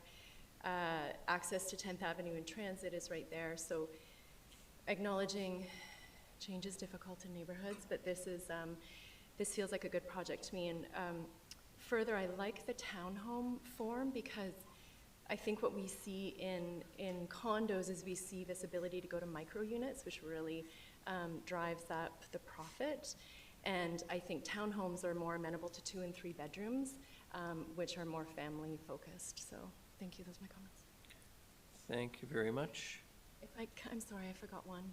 May I Go say ahead. to Mr. Heyman, there was an intimation that it was the taxes, the $105,000 taxes that would motivate us here, and I would argue that it's actually the 34 units of homes, of housing. Thank you. Councillor Manley. Thank you, Your Worship. Yeah, thank you to the presenters this evening. I know change is not easy, especially when you're right in the neighborhood, right beside developments like this, and we've seen this all over town. There is a need for housing, though, a very desperate need for housing in this community, and we can't stop people from moving to Nanaimo. I'm third generation here myself, but you have a constitutional right to live where you want in this country, and people are moving to Nanaimo. So I agree with a lot of what Councillor Hammonds has said. Wrong meeting tomorrow. That you know, this is a development that's close to bus lines and close to amenities, and it fits in with what we need in terms of housing. It's not about taxes. It's really about making sure people have a place to live in the community, and that we're working on densifying the community rather than suburban sprawl, and those are important factors. Thank you. Thank you. I'm very sympathetic to the people who presented, but let me say this, and I've said it before in this chamber. Sharon and I married 50 years ago, not that that's of any consequence, but we had 2 kids. And then our 2 kids married, and I'm not including the son-in-law and the daughter-in-law, but between our 2 kids, they had 5 children. So the 2 have become 9. That's not anyone immigrating into Nanaimo. That's no other way that the population is increasing. But it is a reality of increasing population. And as Councillor Hemmons has pointed out, townhouse units are something that are more affordable than single-family dwellings on lots. And the alternative for us, as many councillors have pointed out at various times, is to go out or to go up, in a sense. And what we're really doing here is going up a little bit, but densifying in an area where people will have access to services. So I'm going to support the motion that's on the floor. This is second reading. All those in favor? Any opposed? None. Councillor Gesselbrock? Move that the bylaw pass third reading. Seconded. Councillor Perino. All those in favor? Any opposed? And the final motion, Councillor? Motion that council direct staff to secure the conditions related to the zoning amendment bylaw 2024, number 4500.225, as outlined in the conditions of rezoning, section of the staff report titled Rezoning, application number RA 500-330 and 338 9th Street, dated 2024, June 17th, prior to final adoption. Seconded. Councillor Armstrong. All those in favor? Any opposed? None. Motion carries. Recess. I'm noting the hour. Staff is going to need a break. Let's take the evening break, and then we'll reconvene to deal with the rest of the agenda.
This is the 2018 redux of the lighting at Nanaimo's historic bastion. I've had the pleasure of being part of the relighting project on this amazing building in downtown Nanaimo. So what we did is we've replaced the original high-pressure sodium lights, which basically did an okay job of lighting up the bottom 10 feet of the building, and replaced them with modern LED lighting that has the capacity to change color. We can run through a number of different colors that we have pre-programmed here in a pink, a purple, a green. Probably my favorite on here is Rainbow Chase for Pride Week. It'll actually run all the way around the building all the time. With this new technology, organizations can now request that the bastion be lit to promote their cause by going to the City of Nanaimo website and following the instructions. Go to Your Government, Bastion Lighting Requests, complete the lighting request form, and submit. You will hear from us within a couple days if your request has been approved, and the bastion will be lit in the colors that you have requested. If you have any questions, please contact the Mayor's office at 250-755-4400. So the next time you're in downtown Nanaimo at night, come on and check out the new dynamic lighting at the Bastion.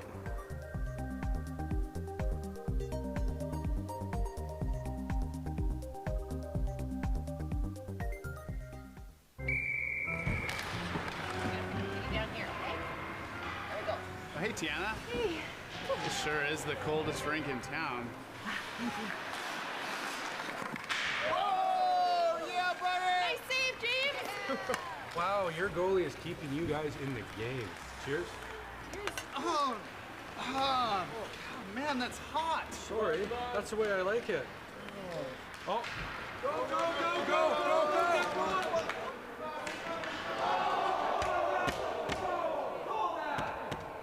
Penalty shot!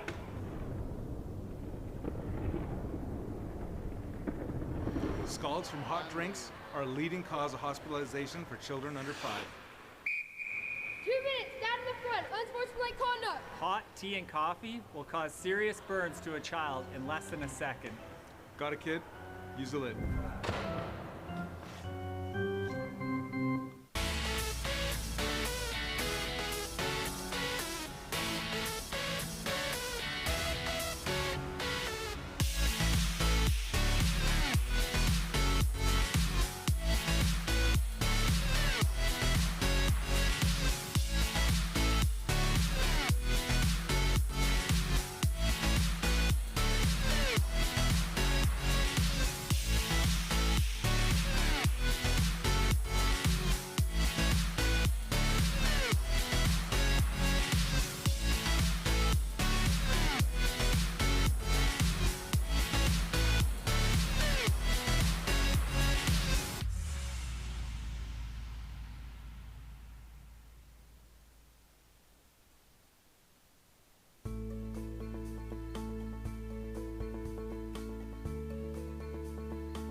You are looking at Unit 400 from the City of Nanaimo Public Works Department. This truck is called our paint truck. It puts down most of the center line in the City of Nanaimo. Right now on the back, we have Holly. Today she is in charge of keeping the line straight. She can move the wheel back and forth right or left, which controls this paint gun. And then right behind the paint system, there's a glass beads that are dispensed onto the fresh wet paint for retro-reflectivity at night. The painted lines can last 1 or 2 years. Most center lines in Nanaimo are painted every year. The white crosswalks and stop bars in thermoplastic can last anywhere from 2 to 7 years, depending on traffic flow. And on the back here, Derek will be kind enough to be dropping cones onto the fresh wet paint so vehicles do not drive over it. There's a lot of moving parts, high pressure, traffic, a lot of things going on at one time, and we're all working together. There's a lot of prep work before to make the lines straight. There's a lot of pulling of lines. Most of our equipment has guidelines and markers. It's a very rewarding job working for the Public Works Department. Lots of things go on and you stay in touch with the heartbeat of our city.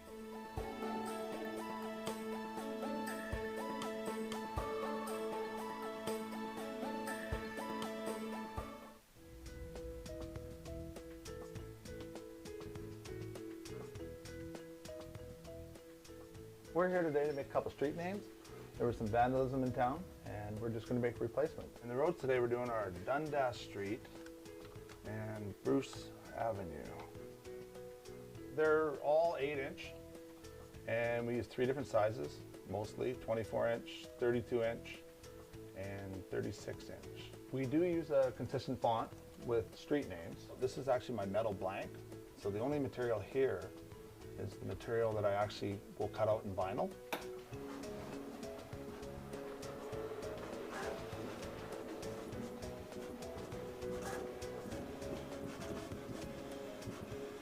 From here, we have to take out the vinyl that's not needed, which is the outer. So all we want to do is save the inside borders. From here, we actually have to put a transfer tape on it. And what this does is it allows us to take the blue vinyl and pull it away from the clear backing that it's on, so we can apply it to our aluminum blank. Now that we have our 2-sheeted piece of vinyl, we take our aluminum blank, which has high intensity diamond grade, which you can see behind me. We have all different colors. We have orange, yellow, white, depending on the type of signs. Most of our white signs are regulatory, and the yellow ones are warning signs. And right here, all I'm doing is pushing the transfer tape a little tighter to the vinyl. And then from there, we peel it back, our plastic, which basically leaves us with a big sticker. We put it on the aluminum.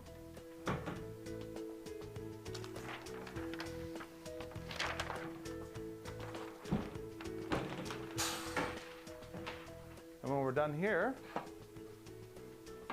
we take our transfer tape off, and as you can see, we're left with Dundas.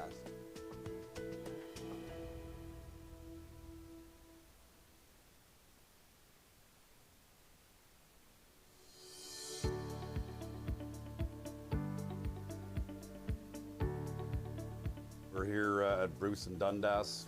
Somebody's stolen the street names that were here, so we're here to replace them. Our sign shop has just generated us 2 signs, so I'm going to go through the process of putting it together and reinstalling the street names. First thing, we got to center the signs. We do everything on this truck. We've got all the equipment on here to build, install, remove, repair, whether it's street signs, street names, posts, banners, Christmas decorations, and so forth. I'm going to basically just put the sign in the brackets, and we'll be doing both signs, of course. So I've got a cross bracket that I'm going to put in. And then add the top sign, which is this street we're on, Dundas. Sorry, do the same there. We put the street that we're coming up to on the bottom, so they all basically have the same. The cross street will be on the top. We got to put some bolts in to secure them so nobody will steal the street name. We're ready to go. Just put this back and we'll go out and install this where the missing one is. Every year we do what we call a stop sign survey, where we go around and check all the stops. We clean them, make sure they're in the right spots, in good condition, not bent, and we also clean the street names, make sure they're good. As we're doing that, if there's ones that we decide we want to replace, we do that at that time. This year we're looking at approximately about 120 sets. It's very expensive to do, but we're continually, weekly changing street names because of either them getting damaged or people breaking them and taking them. So I'll put this on, and then I put a bolt through to secure it to the post. There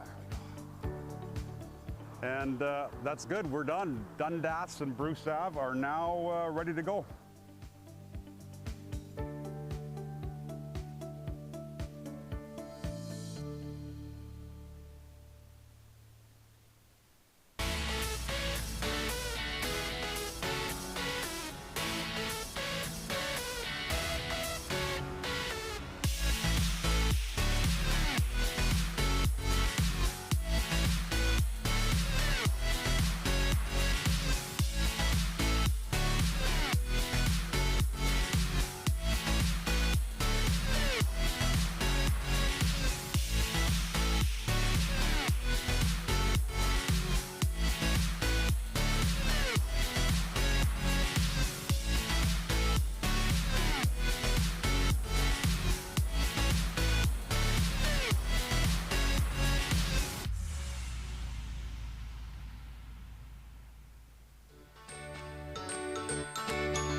zoning application number RA495 and highway closure application number LD 4291-266-268 Bryden Street, 251-255 Mount Benson Street, and 250 Terminal Avenue North.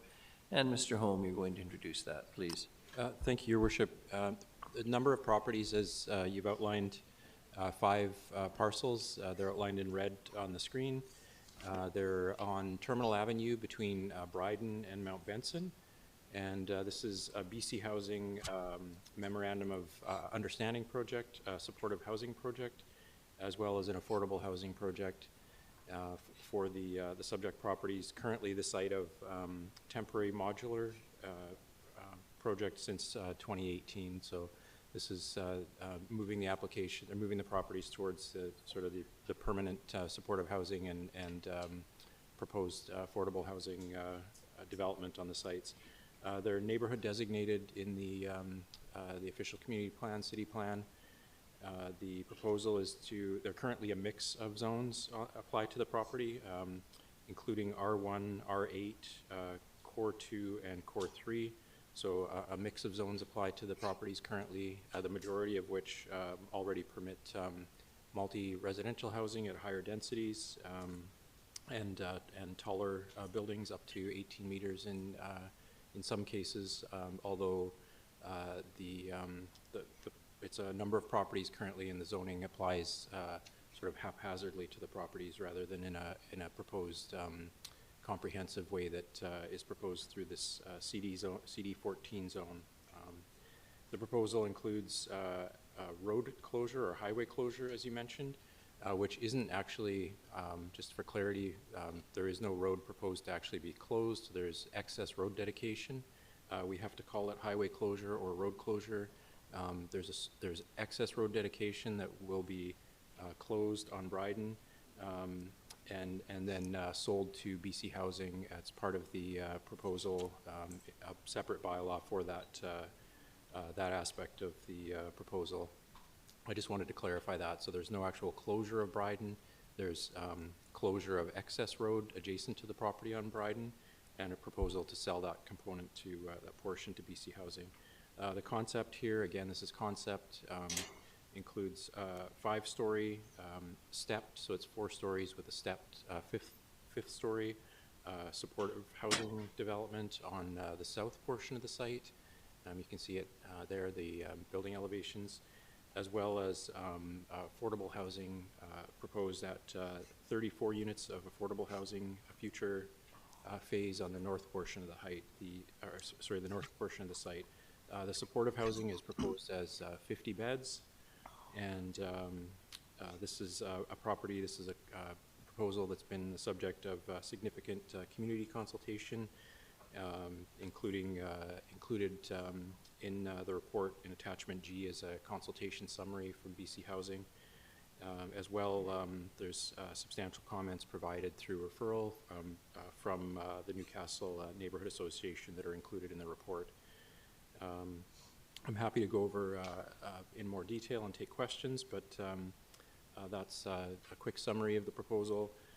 So rezoning from multiple zones to CD14, to support affordable housing and supportive housing development for multiple properties. Proposed conditions include community amenity contribution, which may take the form of a crosswalk cross terminal. Should the crosswalk be within the typical community amenity contribution requirements that could be required if the full complement is not affordable housing. I'm happy to go into that in detail if need be, but that's all I have to say on this. Thank you. Thank you very much, Mr. Holm. We do have a number of delegations, and I just want to say right at the start that I think all of council's had a chance to read the letter from the residents, Newcastle Community Association as well. The first delegation is Nancy Mitch and Karen Kawika, Newcastle Community Association. Just for the sake of consistency, 5 minutes, introduce yourselves. I'll let you know at the 4th minute, please, and thank you. So my name is Nancy Mitchell, and I am from Newcastle. That's in Nanaimo, over the bridge the other way. You know, we've been through a lot, council and ourselves. And when I was thinking today about what we were talking about, all I thought that we were going to have to discuss was the height of a fence and the height of the building. We thought that we were just over the hump with the potential of a new building and sense of order returned to the neighborhood. Now we could get really down to reinvigorating our community and reestablishing Do you the want to businesses. bend the mic down closer to your And reestablishing the businesses that have been lost as a result of almost 6 years of temporary housing. But we were in for a surprise still, because we now learned that a social service resource center is being proposed in the new C14 zone as a permitted use, which means that the ground floor of any of those buildings will be available for walk-in services like food or clothing distribution or a drop-in center or activity space. We understand this was not at the request of BC Housing to include this permitted use in this zone. And it's the first that we've actually seen it when we saw the bylaw finally within the last week. So we're asking Council's support to make 3 changes to this proposed zoning bylaw. First is either amend or remove the Social Services Resource Center permitted use. BC Housing has repeatedly indicated that access to the lower floor will be for residents only, and there will be no walk-in facilities for non-residents. We would like it to stay that way. Under this proposed permitted use, walk-in spaces and activity center would be allowed. That wasn't the intention at all in this project, as we have been dealing with it for 6 years now. The second thing that we would like to see is an increase in the height to the fence on the east property line, which is between the building and the residences that are on Vancouver Avenue. We'd like to see that increase to 2.75 meters, which is the equivalent to the size of the fence that is there now. And people have gotten used to it and gotten used to the privacy. And finally, our old usual request is that we want to reduce the maximum building height to 14 meters. This achieves 2 goals. One is, first, in the city plan, the designation of this property is now neighborhood. And the city plan was passed 2 years ago, so we should be using this plan and not having to refer to the old OCP. And in the neighborhood designation, 4-story apartments are envisaged as the upper range of housing options in this designation. The city with plan, as I mentioned, was passed 2 years ago, and at that point we had never received a rezoning request from BC Housing, so there's no real grandfathering with respect to this proposal. The second goal that we can achieve with this less height is we have always been consistent in our endorsement of 30 units of supportive housing in this project. Established evidence from those experiencing homelessness and suffering from mental health and addiction issues recommends that distributing housing in small numbers across the community is more amenable to their recovery than warehousing 50 persons in a vulnerable environment. And I think you just have to look up the street at the Vancouver Island Mental Health Facility, which is 23 units, and you wouldn't even know it was there. This rezoning application is only one decision of many that you are making today in a variety of things. But for the residents of Newcastle, this is a decision that will affect our neighborhood for decades to come. You can go home, but we have to live with it. We've struggled through the past 6 years, and every year when we came before council, you and your predecessors have sympathized with what our neighborhood has been going through, but haven't offered any solutions. We need to recover and we need to rebuild. Now is the time for action on the part of City Council, and we ask for your support in making these changes. Thank you. Thank you very much.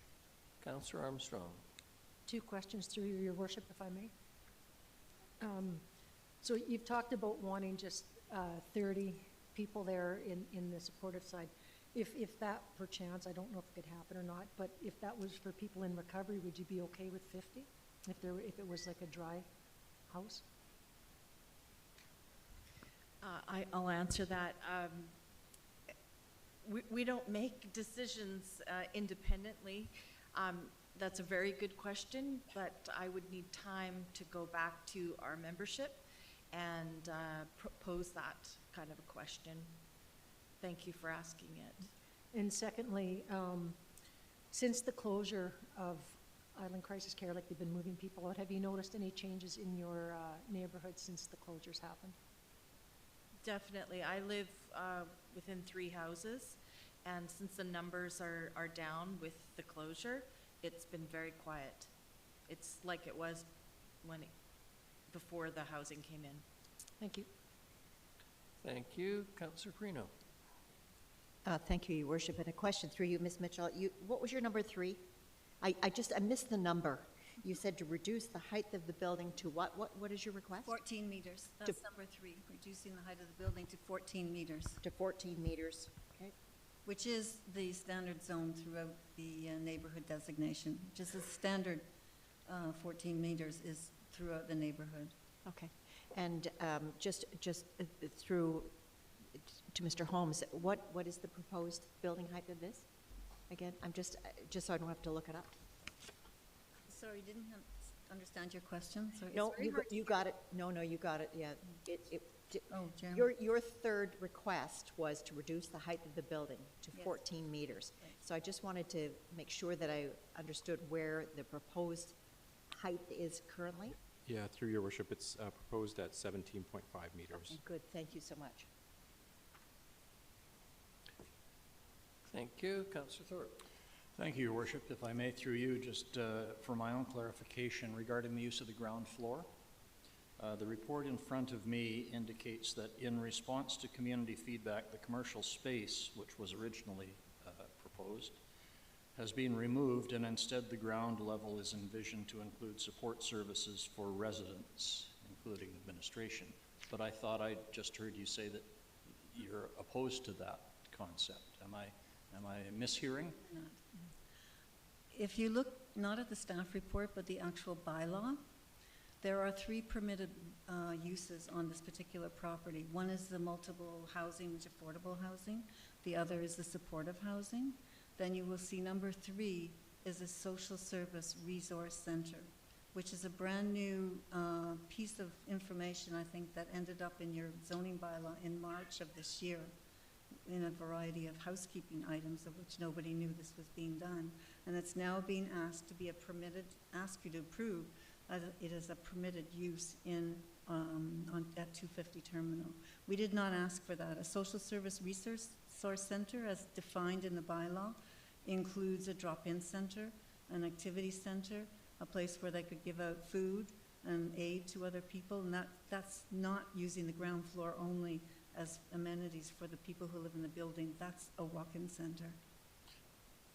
So what we are opposed to is that permitted use of a social service resource center. You have to look in the bylaw to actually see where that is. The reason, if I may add, that it's important at this stage is because it's a permitted use under the zoning, and although BC Housing has given us assurances that the supportive housing building isn't intended for that purpose, we have not seen the design for the affordable housing, and should that permitted use be allowed, then that would affect how the affordable housing was built and used.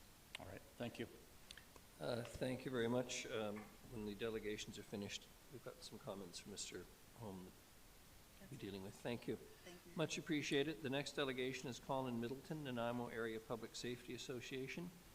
Mr. Middleton, you know the drill. 5 minutes, introduce yourself, please. Welcome. Thank you. Thank you.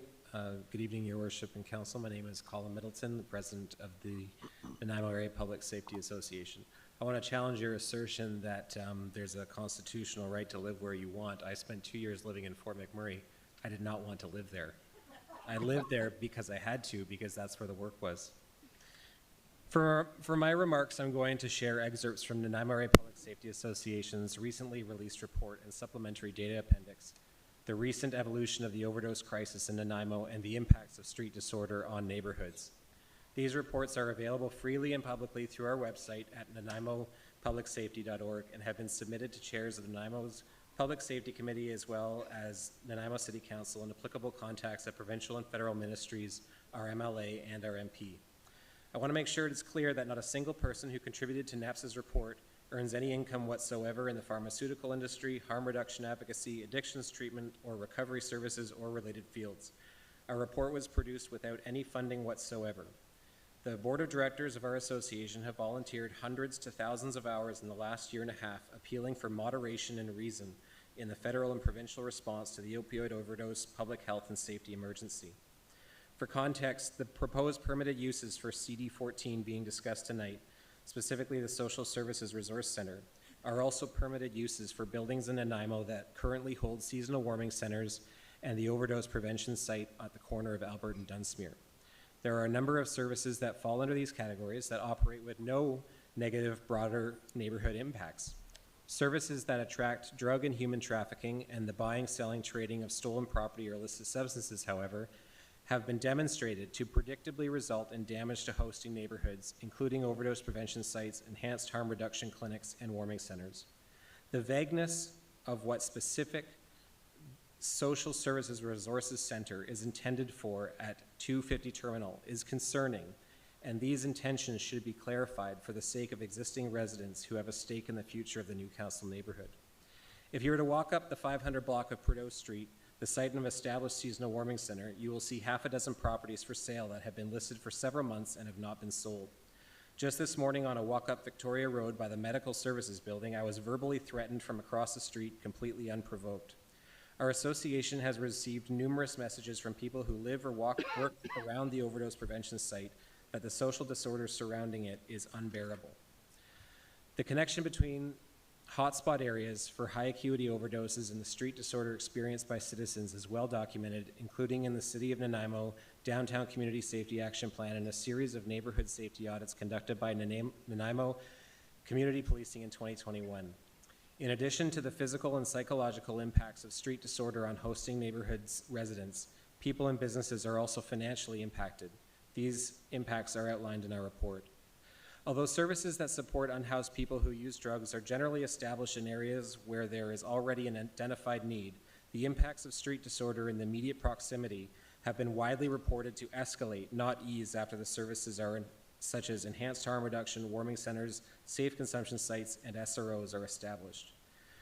One of the only recent fulsome analyses of these impacts were presented in, quote, Urban Social Issues Study, Impacts of the Lethbridge Supervised Consumption Site on the Local Neighborhood by a researcher at the University of Lethbridge, who concluded, quote, people can accept harm reduction given appropriate information, but they cannot accept a real or perceived threat to their personal, familial, material, or commercial interests. This perceived threat of negative impacts is more acutely experienced the closer one is situated to the area in question. This tendency reflects the proximity hypothesis. Those nearest to a controversial development are most likely to reject it since they bear a disproportionate 1 minute, Mr. Middleton. Disproportionate burden of any negative consequences from it.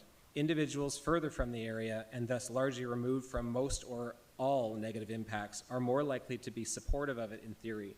Thus, while the rest of the city benefits from localizing a social issue into a single neighborhood, the area around the site disproportionately bears the burden of improvements seen elsewhere in the city, end quote. That's not my words, that's a researcher from the University of Lethbridge.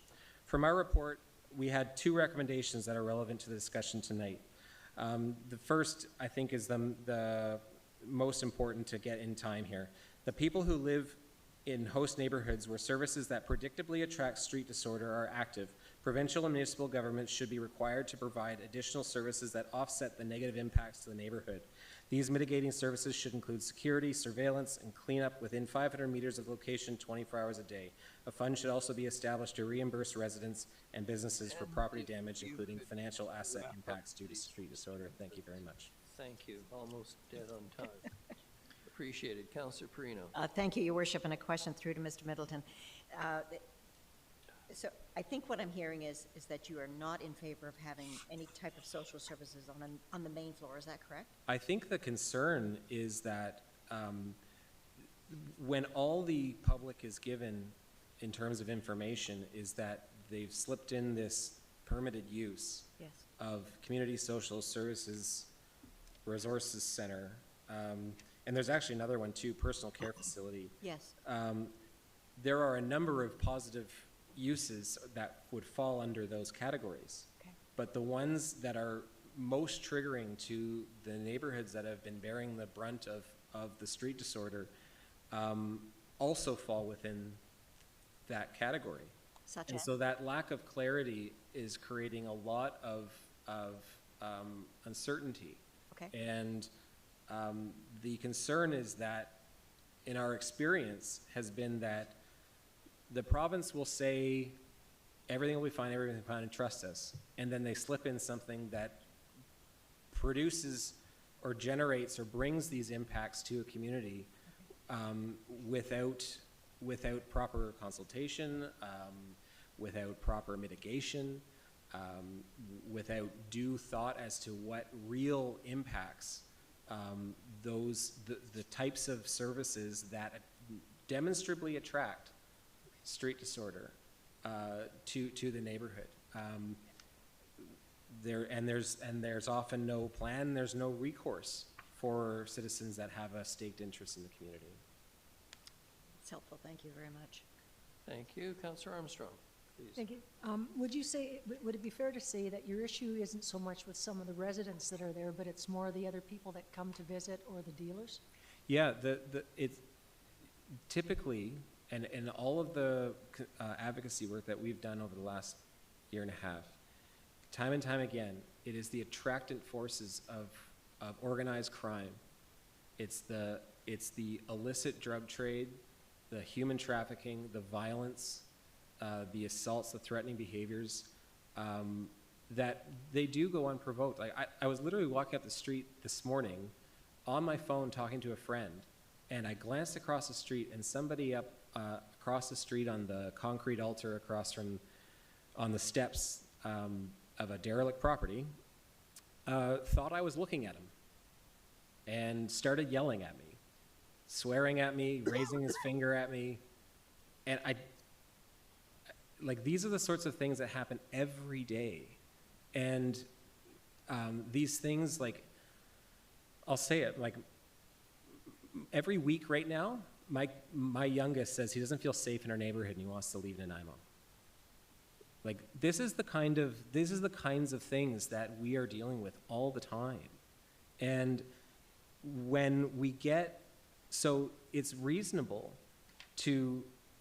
for the people of Newcastle, when they are presented with this permitted use that just slips under the radar, and, you know, we can say, oh, well, we don't know what their plan is. Well, there's nothing to trust. We have no reason to trust that they aren't going to put something there that would bring these impacts, right? The Newcastle community has been very understanding, very compassionate, very patient, frankly, with the process, with trying to hold out trust and hope, and every single time, it seems they've just been let down. So, I mean, yeah, I mean, this is why you get this kind of response tonight, is because people people are always on edge in this city right now, who are living here and feeling like they are just living inside an open air prison yard, and it's horrifying. And you don't want to feel that way. And people either want to leave, or they dig in and try to do what we're doing and advocate for peace and safety in public. Thank you. Thank you.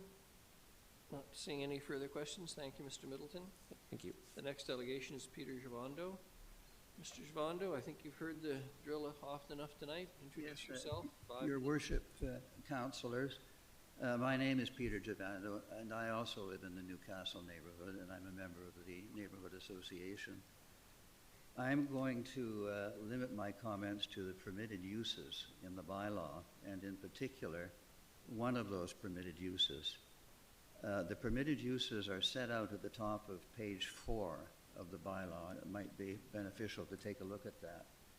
Our association has no problem at all with the land at 250 Terminal being rezoned to allow for the construction of supportive and affordable housing. In fact, as you know, we were very disappointed by the announcement that the construction of the permanent supportive housing has been delayed for 3 years. The concern that we have with the draft bylaw is that in addition to designating Area 1 multifamily and Area 2 personal care facility, the bylaw then goes on to designate both Areas 1 and 2 social service resource center. This is a new permitted use that came into effect in March of this year, and it's very broadly worded. The definition reads as follows. Social Services Resource Center means an enclosed building used to 1, provide information, referral, counseling, and advocacy services, or 2, dispense aid in the nature of food or clothing, or 3, provide drop-in or activity space. We don't have any problem with any of those services being provided to the residents of the supportive housing. Our concern is that the wording of the definition is broad enough that it would enable the owner-operator of the facilities to offer any or all of those services to non-residents. In fact, some of the services referred to in the definition are ones that would be designed specifically for non-residents. A case in point is the provision of drop-in space. If you live at a place, you don't drop in there. Allowing these properties to be zoned Social Services Resource Center could lead to all sorts of unexpected outcomes. The owner-operator could, for example, use the kitchen facilities to prepare and distribute meals to non-residents. The owner-operator could set up a drop-in or warming center or provide counseling and referral services to non-residents who have mental health or addiction problems. The owner-operator could potentially even set up showering or laundry facilities for non-residents. Designating the property's social services resource is not necessary for the operations BC Housing intends to carry on at the property. In fact, BC Housing has made it clear that it has no intention of allowing walk-in services at the supportive housing facility. In a letter dated February 16th to our association, BC Housing said the following with respect to its plans for the use of the ground floor. Under the new plans, the lower floor will have the entrance, an amenity room for residents and administration offices. Access to these spaces will be for residents and staff only. There will be no walk-in facilities for non-residents. BC Housing repeated this assurance at the open house that took place in Nanaimo on March 11th. We quite frankly can't understand why the social services resource use is included in the bylaw when it's not needed by BC Housing and it hasn't been asked by them. We want to ensure that walk-in services are not provided in either of these facilities. In order to ensure that this does not happen, we are requesting that section 16.14.2.3 of the proposed bylaw either be deleted or in the alternative be amended to read as follows. Daycare, office, and social services resource center shall be permitted as accessory uses within the CD14 zone, and these would be the additional words that we're asking be added, provided that the provision of social services is limited to the residents of the personal care facility in Area 2. We have experienced a lot of dysfunction in our neighborhood over the course of the last 5.5 years. We are hoping that the construction of a permanent and well-run facility at 250 Terminal will restore a degree of stability to the neighborhood. Allowing walk-in services will not do that. It will make matters a lot worse. Thank you. Thank you very much, Mr. Giovando. I was so intrigued by the legal language of your proposal that I didn't warn you had a minute left. There's nothing like having a retired lawyer around. Well done. Actually, it's very difficult to hear for some reason or other, but anyways, thank you. Thank you. No questions for Mr. Giovando. Mr. Bartlett, you know the drill. Please introduce yourself, 5 minutes. I'll Good try and catch evening, you with 4 Mayor and minutes. Council. My name is Sandy Bartlett. Thank you for giving me the opportunity to speak to you tonight. I'm a longtime business person in Nanaimo. I've been at 225 Vancouver Avenue, my little office building, providing legal services to the communities in and around Nanaimo. And my office building is located immediately adjacent to the supportive housing project that's being proposed. So I'm at ground zero, and I've been there the entire time, and I continue to be there. I think I'm one of the few surviving businesses in our community, and like you, I have an obligation to protect my staff and my clients and the other people that are using my facilities. I'm also subject to WCB regulations, and I've been put in that position many times by the problematic situations that I've encountered.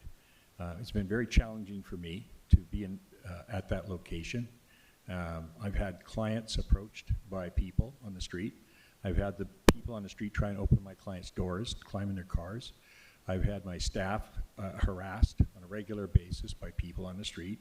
I've had people yell and scream as loud as they can at my office building while I've got my clients in my office. It's very disconcerting, and it's very concerning for some of my clients.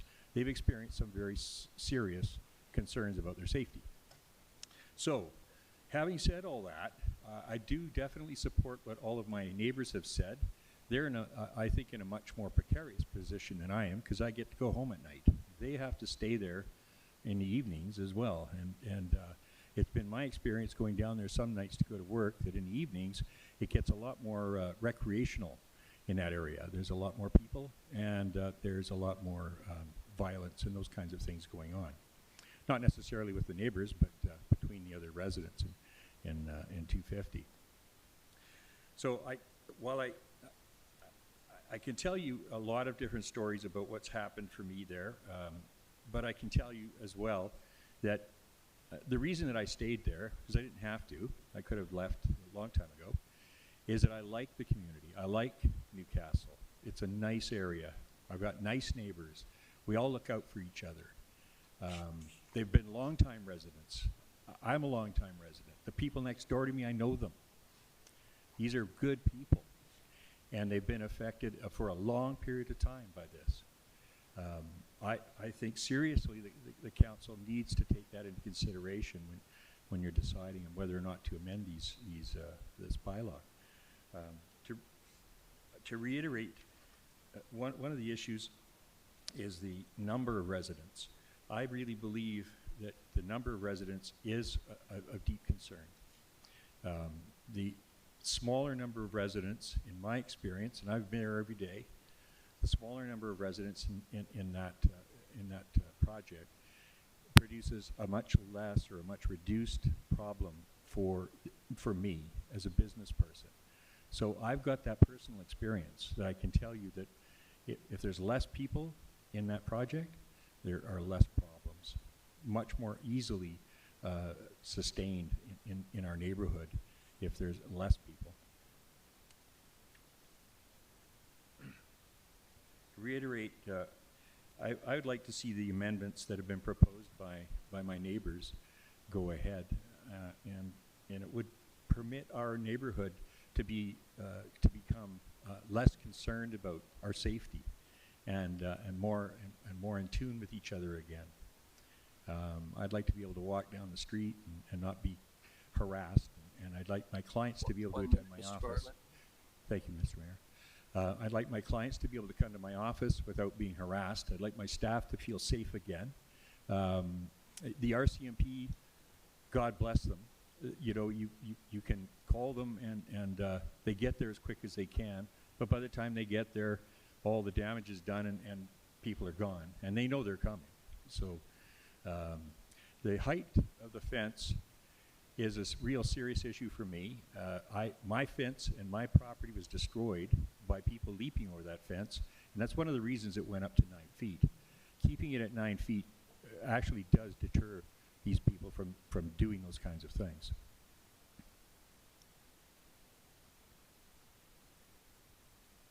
having people come from outside of the neighborhood into the neighborhood just complicates everything for us.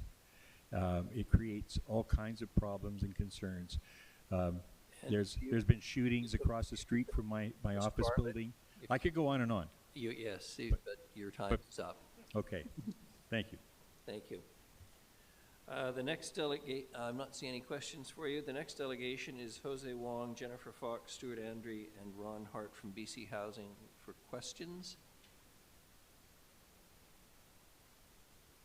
Good evening. Welcome. If you could introduce yourself for the record. Good evening, Mayor and Council. My name is Jose Wong, Development Manager at BC Housing, and with me I have Jennifer Fox from Operations. Thank you very much. Yep, and we just came to be made available in Council if Mayor has any questions for us. But I would like to comment on what was mentioned by the neighbors earlier before. BC Housing did agree that no walk-in services would be happening in the ground floor of this project, in this parcel. And we have made the commitments, and all the designs are centered about supports and offices for the residents, not for external clients. And we don't have any issue with making an amendment to the bylaw just to confirm that. And regarding the fence, this was discussed in the open house that we had recently with the neighbors as well. And we don't have any concerns with going up to 1 more feet to 9 feet as they were requesting. Thank you very much, and I understood that was going to be the case. Much appreciated. Councillor Armstrong, Eastern Brown in order, please. 2 questions, if I may, Your Worship, through you. One of the questions I have is concerning numbers. We know that we have a lot of people in recovery that don't go into those homes for the simple reason that it's too dangerous for them or they'll start using again. There's no place for them to go. Is there any consideration been given to making this place drug and alcohol free so people that are in recovery, that are homeless, can stay that way instead of going back to use? I had a senior say to me, how do I get housing? Do I have to become an addict? I hope many of you had the opportunity to see Cornerstone, which is 285 Prudhoe. It opened at the end of April.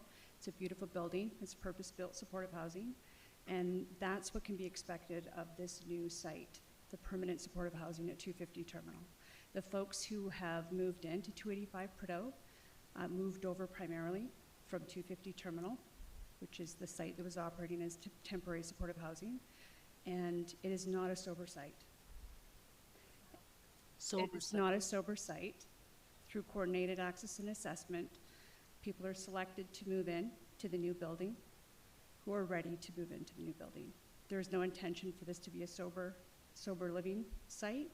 From a housing first perspective, the first pillar is to have stable housing, and from there folks can get programming and supports to thrive and have successful. But my question is, and I speak with many of them, I sit on the board of the Alano Club, they can't get housing because they're in recovery, and they can't go into those places because their recovery suffers if they're in a place where there's open drug and alcohol use. So we're not supporting people that want to get healthy.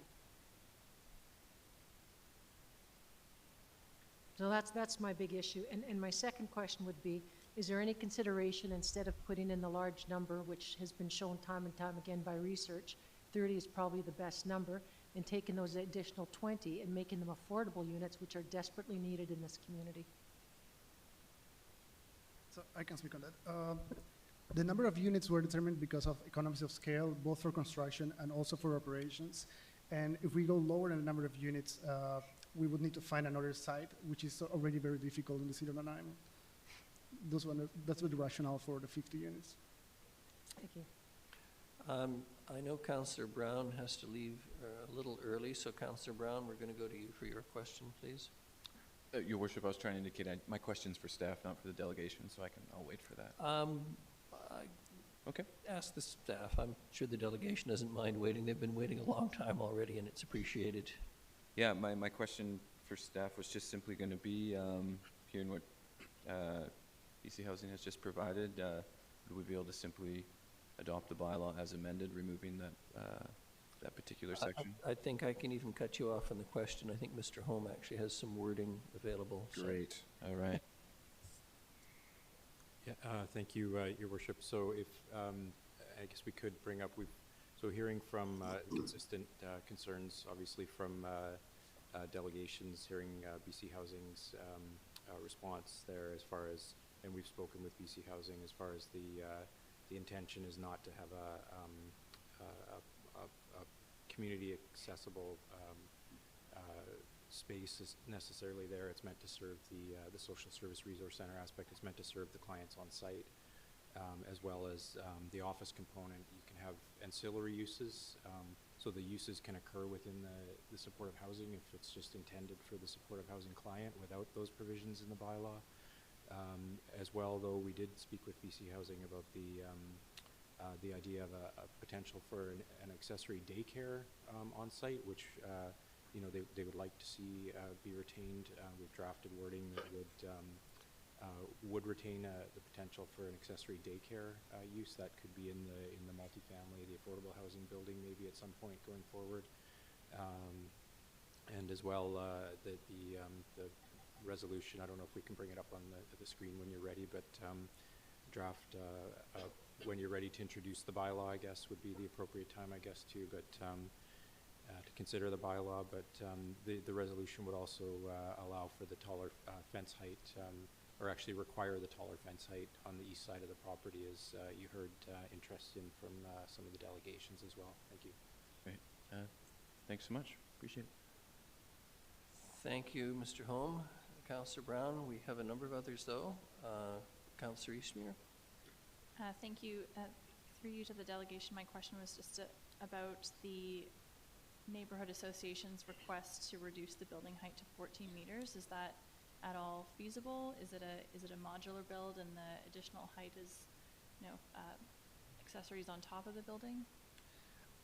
Just to clarify, originally this building was intended to be modular, but it has now changed to stick built. So it's possible that we may be able to reduce the height that we're requesting, 17.5, because that was based on the modular construction. So now that we're switching to stick built, it may be possible to go even a bit lower. But 3 meters that is being requested by the Neighborhoods Association would basically remove 1 floor from the building, which would reduce the number of units significantly. Mm-hmm. If it's not modular, is there an option to step back the top floor? Actually, the top floor is already stepped back, so it's stepping back from the neighbors, from the residential areas to the east. Interesting. Thank you. Thank you. And Councillor Perino, then Councillor Manley, then Councillor Gesselbrook. Thank you, Your Worship, and through you, thank you for being here. We appreciate this, and just refresh my memory on Prudhoe. How many residents are there? We have about 35 residents. You have 35 residents, yep. Right? And you have a full wraparound services on the main floor. Yep. Is that right? Yeah, it's the same program. So when you saw that bylaw, that revisions that we were talking about there, that would be the same, is that correct? Yes, correct. So there would be no walk-in services, because no. I have to tell you, I agree with Mr. Middleton and you know, with Nancy. I have to tell you, I don't want to see walk-in services either. What you've done on Prudhoe is amazing, and I can tolerate the 50 as long as we do that, to make sure that the neighborhood is protected as much as possible, but also to have the wraparound services for the residents who live there, because as Dr. Whitty said, unless you do that, we are never going to get these people onto a safe and growing healthy lifestyle. So if we can do that, I'm in. Thank you. Thank you. Mr. Lindsay, please. Your Worship, I just wanted to mention, I know our delegation has a ferry they're trying to get at 10:45, so if there's questions for staff, I think we could probably answer them, but unless there's further questions for the delegation, you might. And just for clarity, Prudhoe actually has 59 units, but you've got 35 residents, or am I?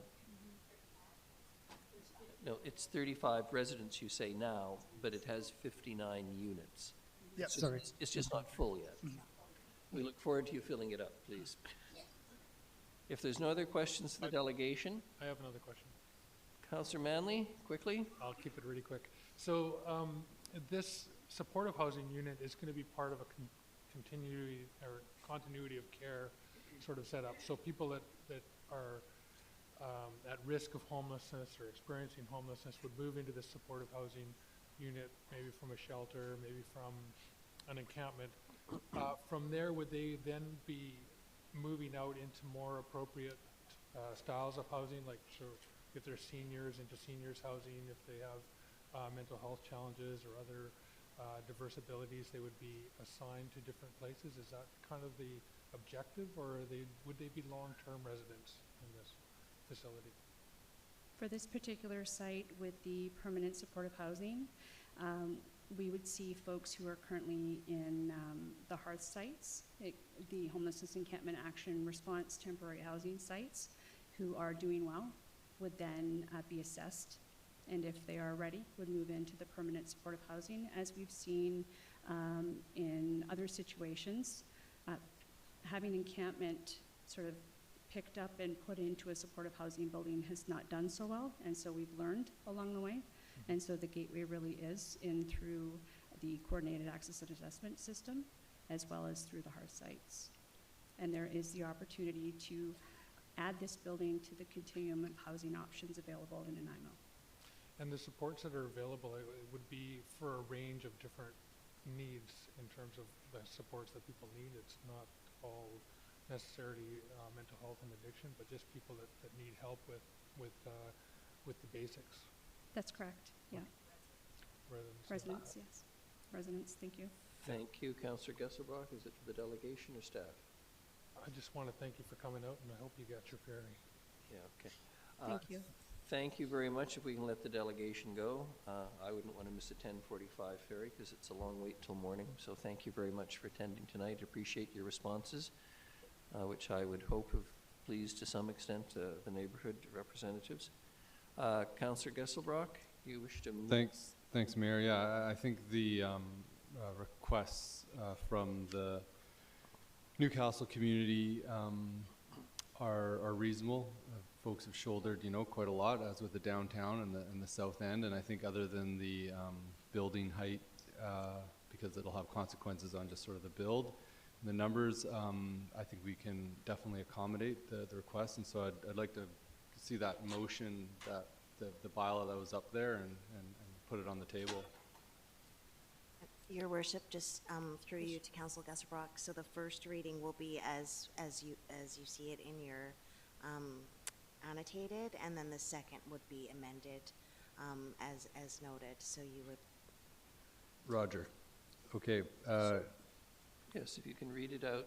Move the zoning amendment bylaw 2024, number 4500.226, to rezone 266-268 Bryden Street, 251-255 Mount Benson Street, and 250 Terminal Avenue North from single dwelling residential R1, medium density residential R8, mixed use corridor, and community corridor to comprehensive development district zone 14.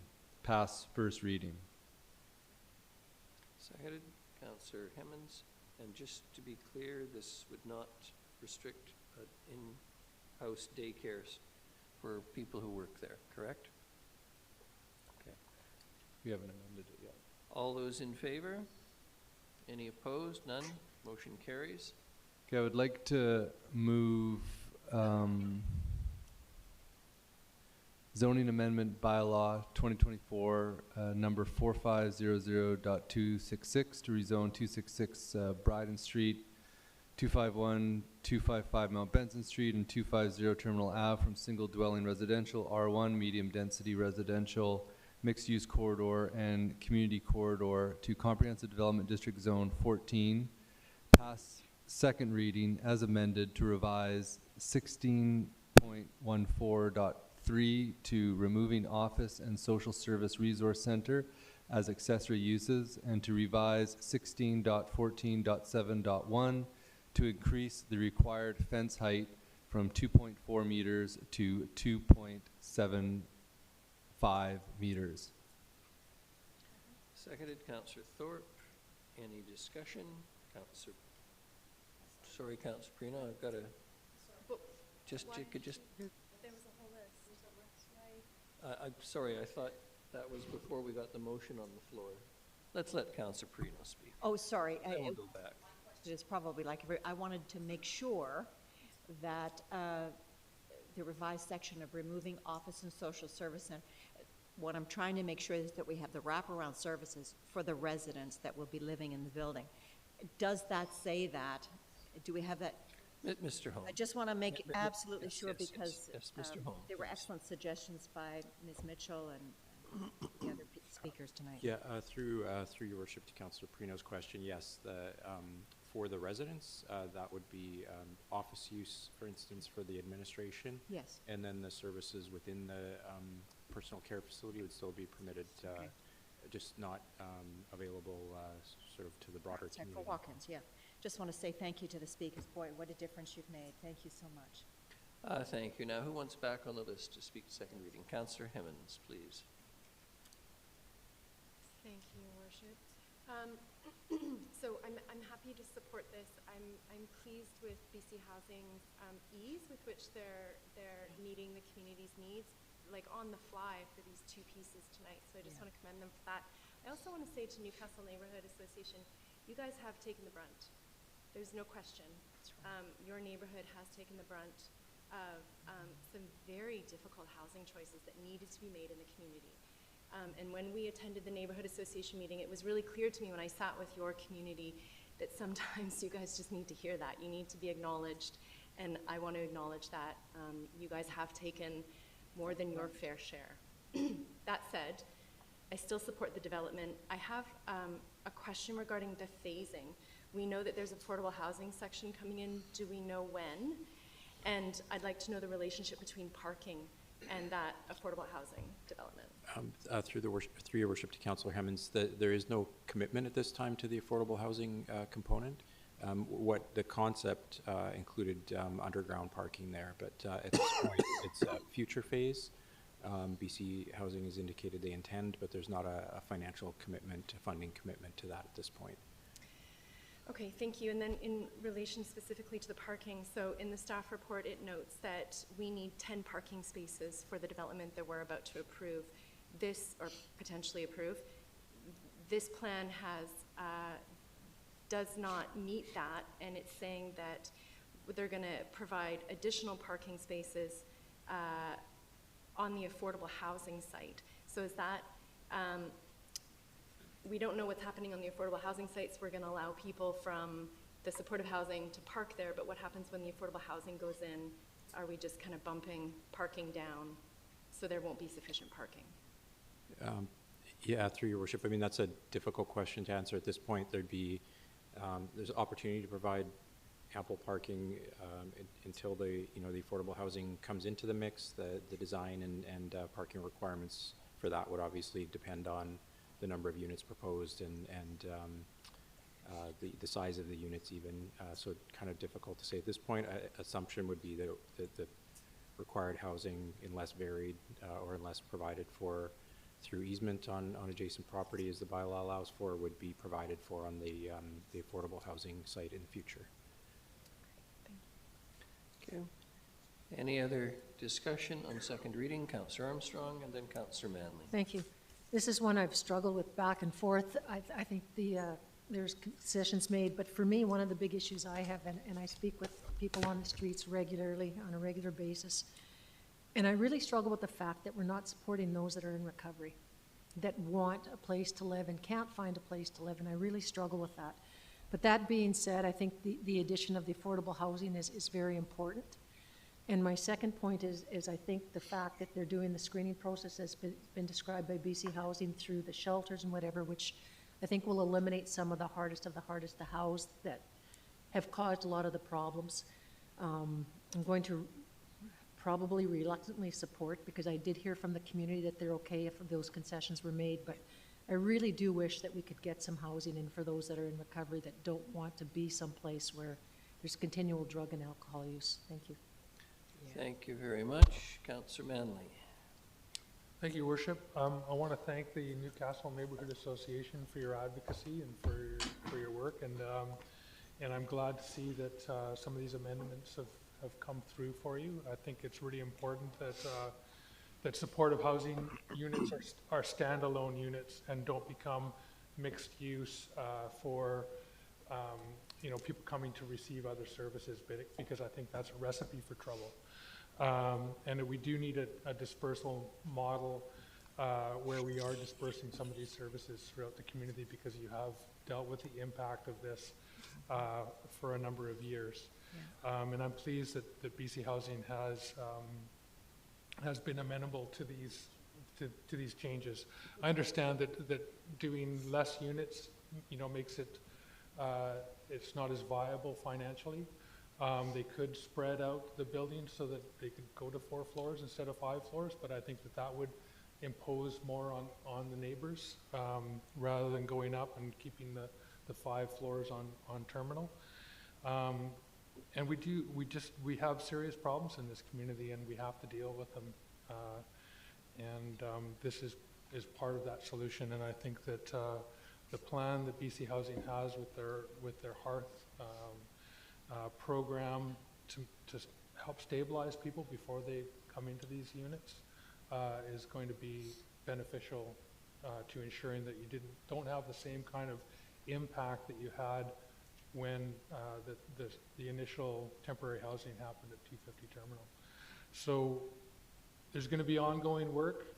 There's going to be ongoing need for the community association to continue to be vigilant and vocal and carry on. And so I'm supportive. Thank you for your work and your commitment, and thank you to BC Housing. Thank you very much, Councillor Manley. I'm not seeing any other speakers. All those in favor? Any opposed? None. Motion carries. Councillor Gesselbrock. Move that the bylaw pass 3rd reading. The bylaw as amended, I guess. The bylaw as amended pass 3rd reading. Seconded, Councillor Armstrong. All those in favor? Any opposed? None. Motion carries. Councillor Gesselbrock. Move that council direct staff to secure the conditions related to zoning amendment bylaw 2024 number 4500.226 as outlined in the conditions of rezoning section of the staff report titled rezoning application RA 495 and highway closure application number LD 4291 266 268 Bryden Street 251 255 Mount Benson Street and 250 Terminal Avenue North, dated 2024 June 17th prior to final adoption. Seconded, Councillor Armstrong. Any discussion? Not seeing any. All those in favor, including Councillor Brown. Any opposed? None. Motion carries. Thank you.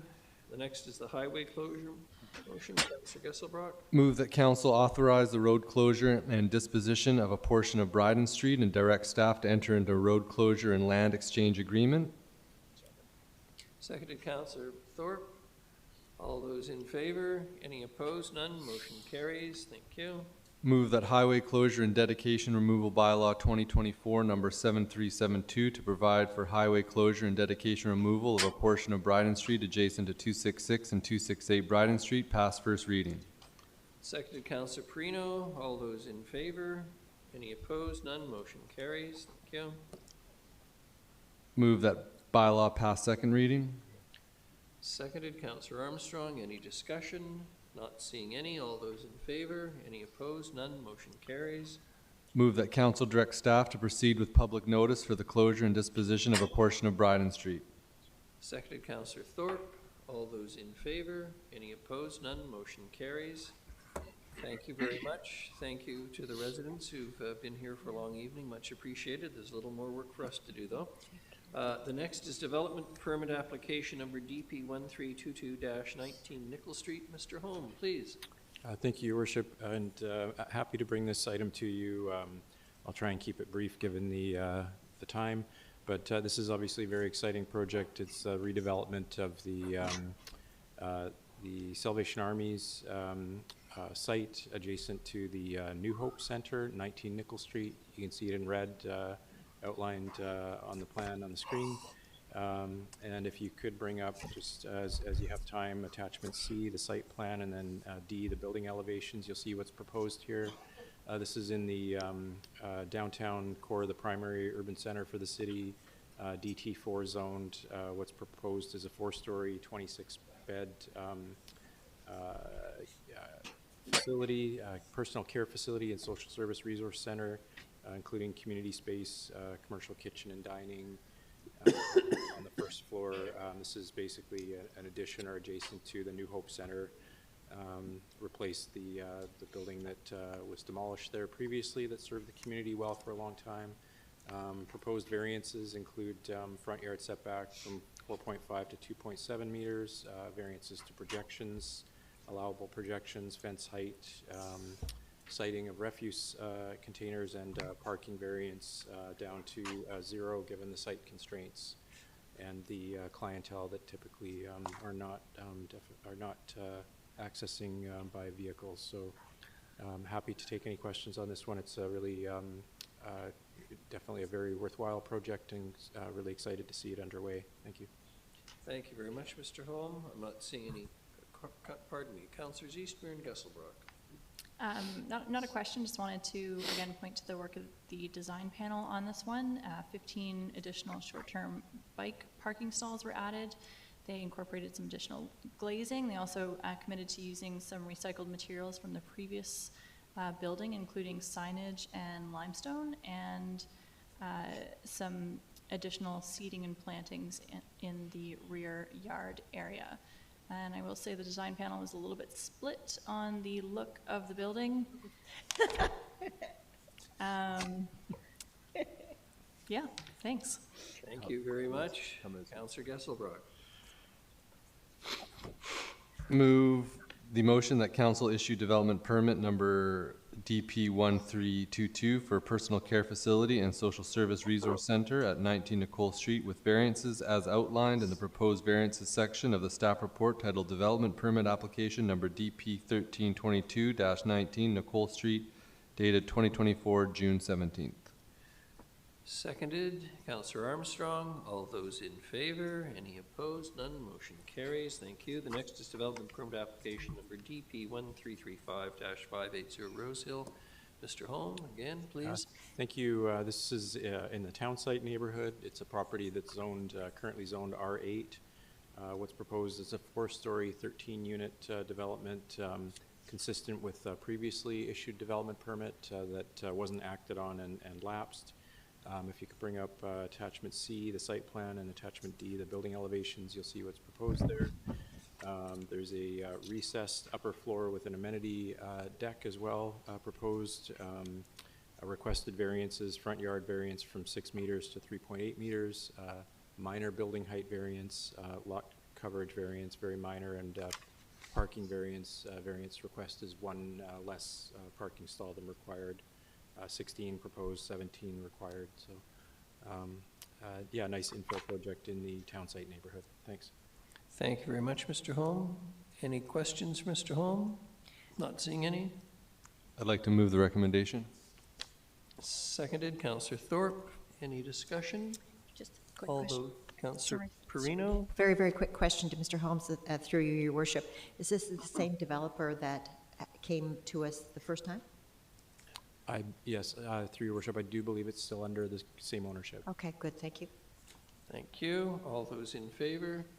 Any opposed? None. Motion carries. On to bylaws. The first is zoning amendment bylaw 2023, number 4500.211. Councillor Gesselbrock. I'd like to move that zoning amendment bylaw 2023, number 4500.211 to rezone 2453 Labio from single dwelling residential to low density residential with site-specific height be adopted. Seconded, Councillor Thorpe. All those in favor? Any opposed? None. Motion carries. The next is B, zoning amendment bylaw 2024, number 4500.223. Move that zoning amendment bylaw 2024, number 4500.223, amendments to implement the increasing housing options and provincial small-scale multi-unit housing legislation be adopted. Seconded, Councillor Hemmons. All those in favor? Any opposed? None. Motion carries. Thank you. The next is C, building amendment bylaw 2024, number 7227.07. Councillor Gesselbrock. I move that building amendment bylaw 2024, number 7224.07, amendments to implement the increasing housing options and provincial small-scale multi-unit housing legislation be adopted. Seconded, Councillor Perino. All those in favor? Any opposed? None. Motion carries. And D, fees and charges amendment bylaw 2024, number 7336.09, please. Motion that fees and charges amendment bylaw 2024 number 7336.09, a bylaw to change electric vehicle charging connection fees, be adopted. Seconded Councillor Thorpe. All those in favor? Any opposed? None. Motion carries. The next is Highway Closure and Dedication Removal Bylaw 2024, number 7370. Is there anyone wishing to speak regarding Highway Closure and Dedication Removal Bylaw 2024, number 7370? What a surprise. Councillor Gesselbrock. I move that Highway Closure and Dedication Removal Bylaw 2024, number 7370, to provide for highway closure and dedication removal of a portion of Northfield Road adjacent to 2300 Northfield Road, pass third reading. Seconded Councillor Thorpe. All those in favor? Any opposed? None. Motion carries. And finally, F, Transit-Oriented Areas Designation Bylaw 2024, number 7382. Councillor Gesselbrock. Move that Transit-Oriented Areas Designation Bylaw 2024, number 7382, to implement transit-oriented areas as required by Bill 47, housing statutes and associated regulations, be adopted.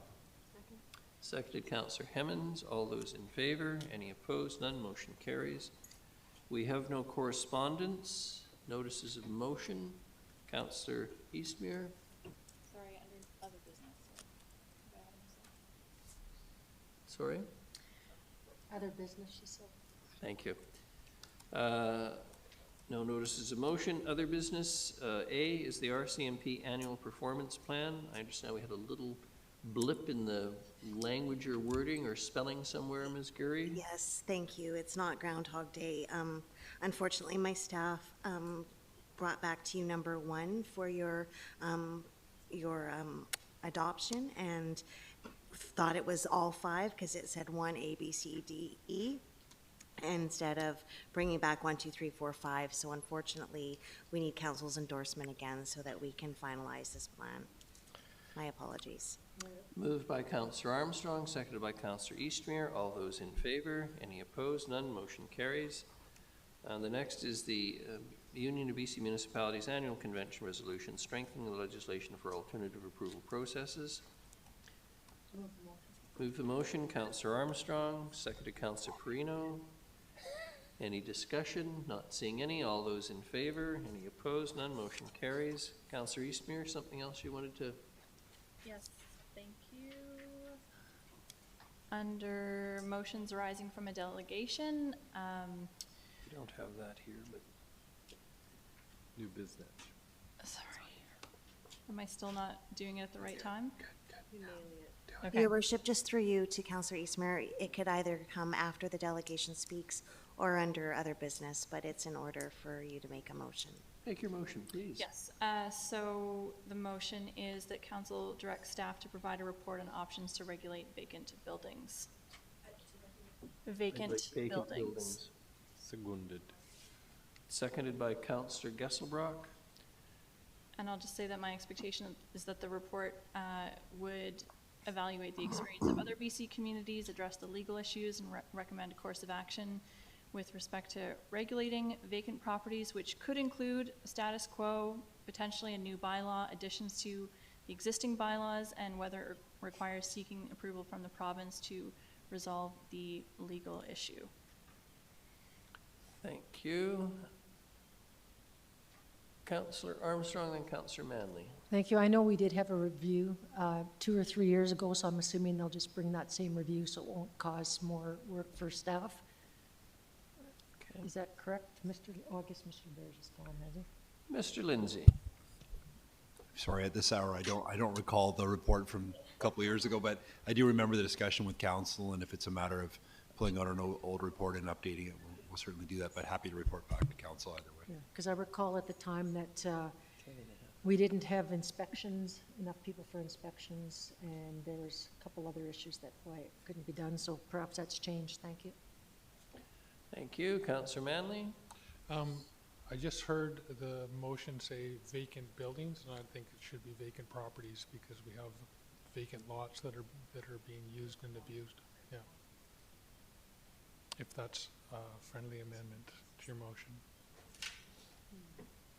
It could say vacant building properties. Vacant properties, just for vacant properties, I think would all-encompassing. Is that, Mr. Lindsay. Happy to take whatever direction council wants. I would suggest that your challenges normally come with vacant buildings, not vacant properties, but I think it's an easy amendment if council wants to include yeah, that. friendly amendment, let's just say properties and that, Yeah, we've had camping Yep. on vacant lots. Sorry, all of you are speaking at once. This is still a council meeting, so one at a time.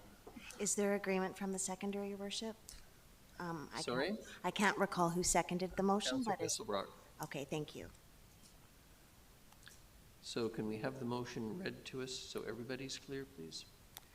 Yes, I believe I've asked Councillor Eastmere to send it to me, but I believe it's to council direct staff to report back on vacant properties and on regulating vacant properties.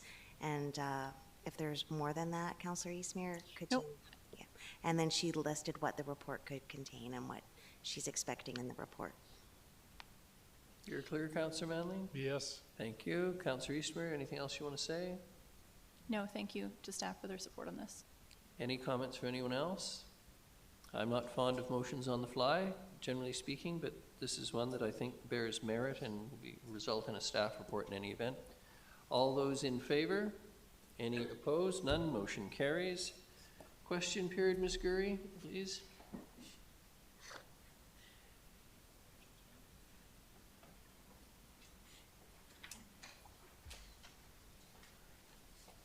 Thank you. Mr. Hula, Mayor Report FCM something Manly. Your worship, just a matter of procedure. Our procedure bylaw has been updated. Yes. Where questions are only allowed for consent items, reports, or other business. Exactly. Yes, that's why this one's about the mayor's report. Thank you. My question is regarding the comments from... Mr. Hula, I'm not trying to be difficult here tonight, but the section that the bylaw refers to is reports, as in way back when, item 12, it's actual reports to council. It's not just me telling you about whether or not we've got banners up. But you know what? Tonight I'm feeling incredibly generous, notwithstanding your ridiculous farcical performance here last time, and I'm going to entertain your question just out of a sense of courtesy. Okay, because it wasn't made clear that those reports weren't to be included. Regarding the meeting you had in Calgary and the comments that you said, that you talked about that the United Nations and World Economic Forum were beyond the purview of municipalities, but two kind of things that were contradictory is that the United Nations actually is the ones who initiated the 15-minute cities, which was discussed, and as far as the UNDRIP is concerned, the first two letters are United Nations for UNDRIP. So that from what you went to, like, it's clear there is evidence that there was a connection for that. Mr. No good deed goes unpunished. And honestly, I thought I would just be generous and kind tonight and extend this to you, but it's clear you just want to beat the drum about the World Economic Forum. No, I'm not. I'm just pointing out that... Thank you very much. It's not the subject of a report, with great respect. Mr. Annesley, you have a question on 12B. It was exactly what he said.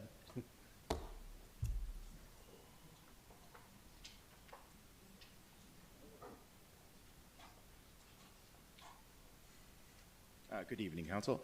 I'm a little worried, I'll come to a question. I'm a little worried that there's a bit of a broad brush being painted with this bylaw, since the report released the last governance and priorities meeting suggested that a certain group was at fault several times in that report, was at fault for both failed APPs and partly due to staff harassment. I feel like I need to know, without a finger point or without a name, specific examples of where this bylaw would apply in that scenario. I'm worried about people's charter of rights, freedoms, and terms of expression being violated. I'll be as specific as I can, and Ms. Gurry may wish to add to it. When you harass city staff, when some people are sworn at, when people are stopped from going about their business, that's harassment, and that's not going to be tolerated by anybody, anywhere, anytime, with respect to city employees. I think somehow we have forgotten in the modern world that freedom of speech does not include an obligation reciprocating to actually have to listen to people being rude to you or harassing you or trying to stop you when you're simply doing your work. Allegations made against city staff during the course of the AAP process by individuals, and we're not pointing out any group, were simply unacceptable. And council has taken the decision and the bylaws passed. We're not going to tolerate it. We have an obligation to our staff, as I outlined in the beginning of this meeting, as I have for several meetings, to provide a safe environment for people. That includes remarks made to one of our staffers, referring to them as a pedo during the course of council meetings, Mr. Annesley. I think you and I would agree that's an horrendous thing to say, and I don't give a rat's ass about people's right to freedom. It does not include the right to make those kinds of remarks about people. So that's the answer to the question, and that's why we now have a respectful spaces bylaw, because we are going to see council conducted in a manner that is consistent with a 21st century democracy. This is not a town hall meeting, this is a council meeting, and I expect that staff will feel much more comfortable doing their work, and I would hope that other individuals will feel comfortable in coming to council in the future and expressing themselves appropriately. Okay, I appreciate that, Mayor. I'm just, okay, I'll bring up a second example. I just want to make sure, right? I want to understand. When Mr. Clark was ejected a few weeks ago, I did not hear at any point that he violated your human rights in any way, shape, or form. The example you highlighted, I can agree with you on that. But would he be restricted and be given a fine for what he did 3 weeks ago? We have a bylaw respecting delegations and process that Mr. Clark very clearly chose, for whatever reason, to violate. When I get to the position where I ask that someone be removed, then that's what happens. If they don't wish to obey those rules, so be it. Because the alternative, Mr. Annesley, and I think the public needs to understand this, there is no requirement at law for this council to accept delegations, pure and simple. We do so out of respect for our citizens, but if someone like Mr. Clark carried on time after time, or Mr. Hula's ridiculous performance the other week, I assure you, we will simply stop taking delegations. That's the consequence. That's the consequence. I'm not going to have this council and this city made a mockery for, you know, digestion by media organizations around the province looking at Nanaimo and pointing to us as if we're some joke. This council worked very hard in the previous council from 2018 to restore some dignity to this chamber, and I intend to keep it that way. And that may sound harsh this time of night, but that's because I'm just approaching about a 15-hour day, so forgive me if I'm a little short-tempered. Councillor Perino. Actually, Councillor Brown said it last week, and I thought he said it perfectly. He was in our city hall, and he just sat in the back and was watching, and he was horrified by the treatment of some people to some of our staff regarding the AAP, and he was appalled and said he could not believe the absolute garbage that he heard given to our staff. They don't deserve that. We're the ones who make decisions. If you want to come after us, okay, you can do that, but not to our staff. That is not or ever acceptable, and in this chamber, it's not acceptable either. It's just, we have work to do. So I thought Councillor Brown said it beautifully, and I appreciate your comments tonight. All I'm asking, I'm not arguing with your right to eject somebody that you feel. I'm asking, would that bylaw apply to Mr. Clark? I would think that that might violate his Charter of Rights and Freedoms of Expression. I'm not arguing with your right to eject him in that scenario. It might well do so, but I guess I'd put this to you. If Mr. Clark tried that behavior in the BC legislature or the Parliament of Canada or any other legislature or territorial government in this province, wouldn't happen. Ms. Gurry. Thank you, Worship. Just for a little bit of clarification, it's the procedure bylaw, Council's procedure bylaw, and the community charter, which would apply to the situation with Mr. Clark.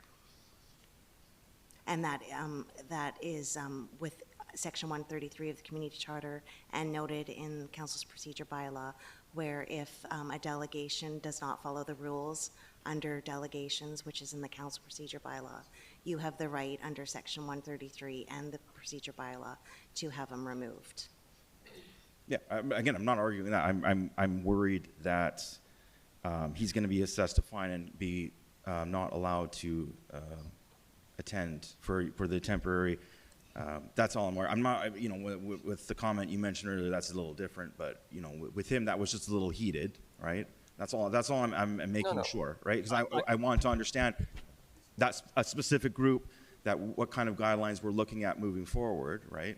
So I want to respect your rules, regulations, but if I get contentious with asking a question, I want to make sure that this isn't going to apply to And let me come back to this, and let's be clear about what freedom of speech means. Mr. Clark, you, me, any of us can go out on that street corner tomorrow, or out in the street tonight if anyone cares to listen to us. This is not a place where you get to exercise freedom of speech unrestricted without rules of procedure. This is a council chambers. Fair enough. It's Fair a enough. different thing. Councillor Easter, Again, Mr. Mayor, that's not what I'm asking. What I'm asking is, would he be assessed the fine? That's what I'm not asking whether you're wrong in that scenario. I'm just asking. Yes. So, Your Worship, So basically, that's an affirmative. He would be subject to this. sorry, Your Worship, can I just confirm? And I think Dave was saying it earlier when he introduced the bylaw. This bylaw really applies more to city facilities, like our pools, our rec center, City Hall. There's a different level when it comes to applying it to a place like a council chamber. Okay, just because we do lease this building, right, as a city. Yeah, but in order to have someone, so essentially the bylaw gives the ability for staff to have someone banned on a short-term basis from one of our facilities. As mentioned earlier tonight, there's a different threshold when it comes to a council meeting, and that would probably require going to court and get an injunction to have someone not be here. So as Ms. Gurry was trying to mention, it's a different section. It would be more the charter, which gives, I say, the responsibility and the authority to the chair or the mayor to maintain decorum, but that's separate than really the bylaw we're talking about tonight, which is more about our workplaces, our pools, our rec centers, City Hall. I appreciate that. Thank you. Thank you very much. Motion for adjournment. Councillor Thorpe, second by Councillor Perino. All those in favor? Any opposed? None. A special thanks to staff tonight. It's been a very long day for all of you. Thank you very much. Thank you for attending, everyone.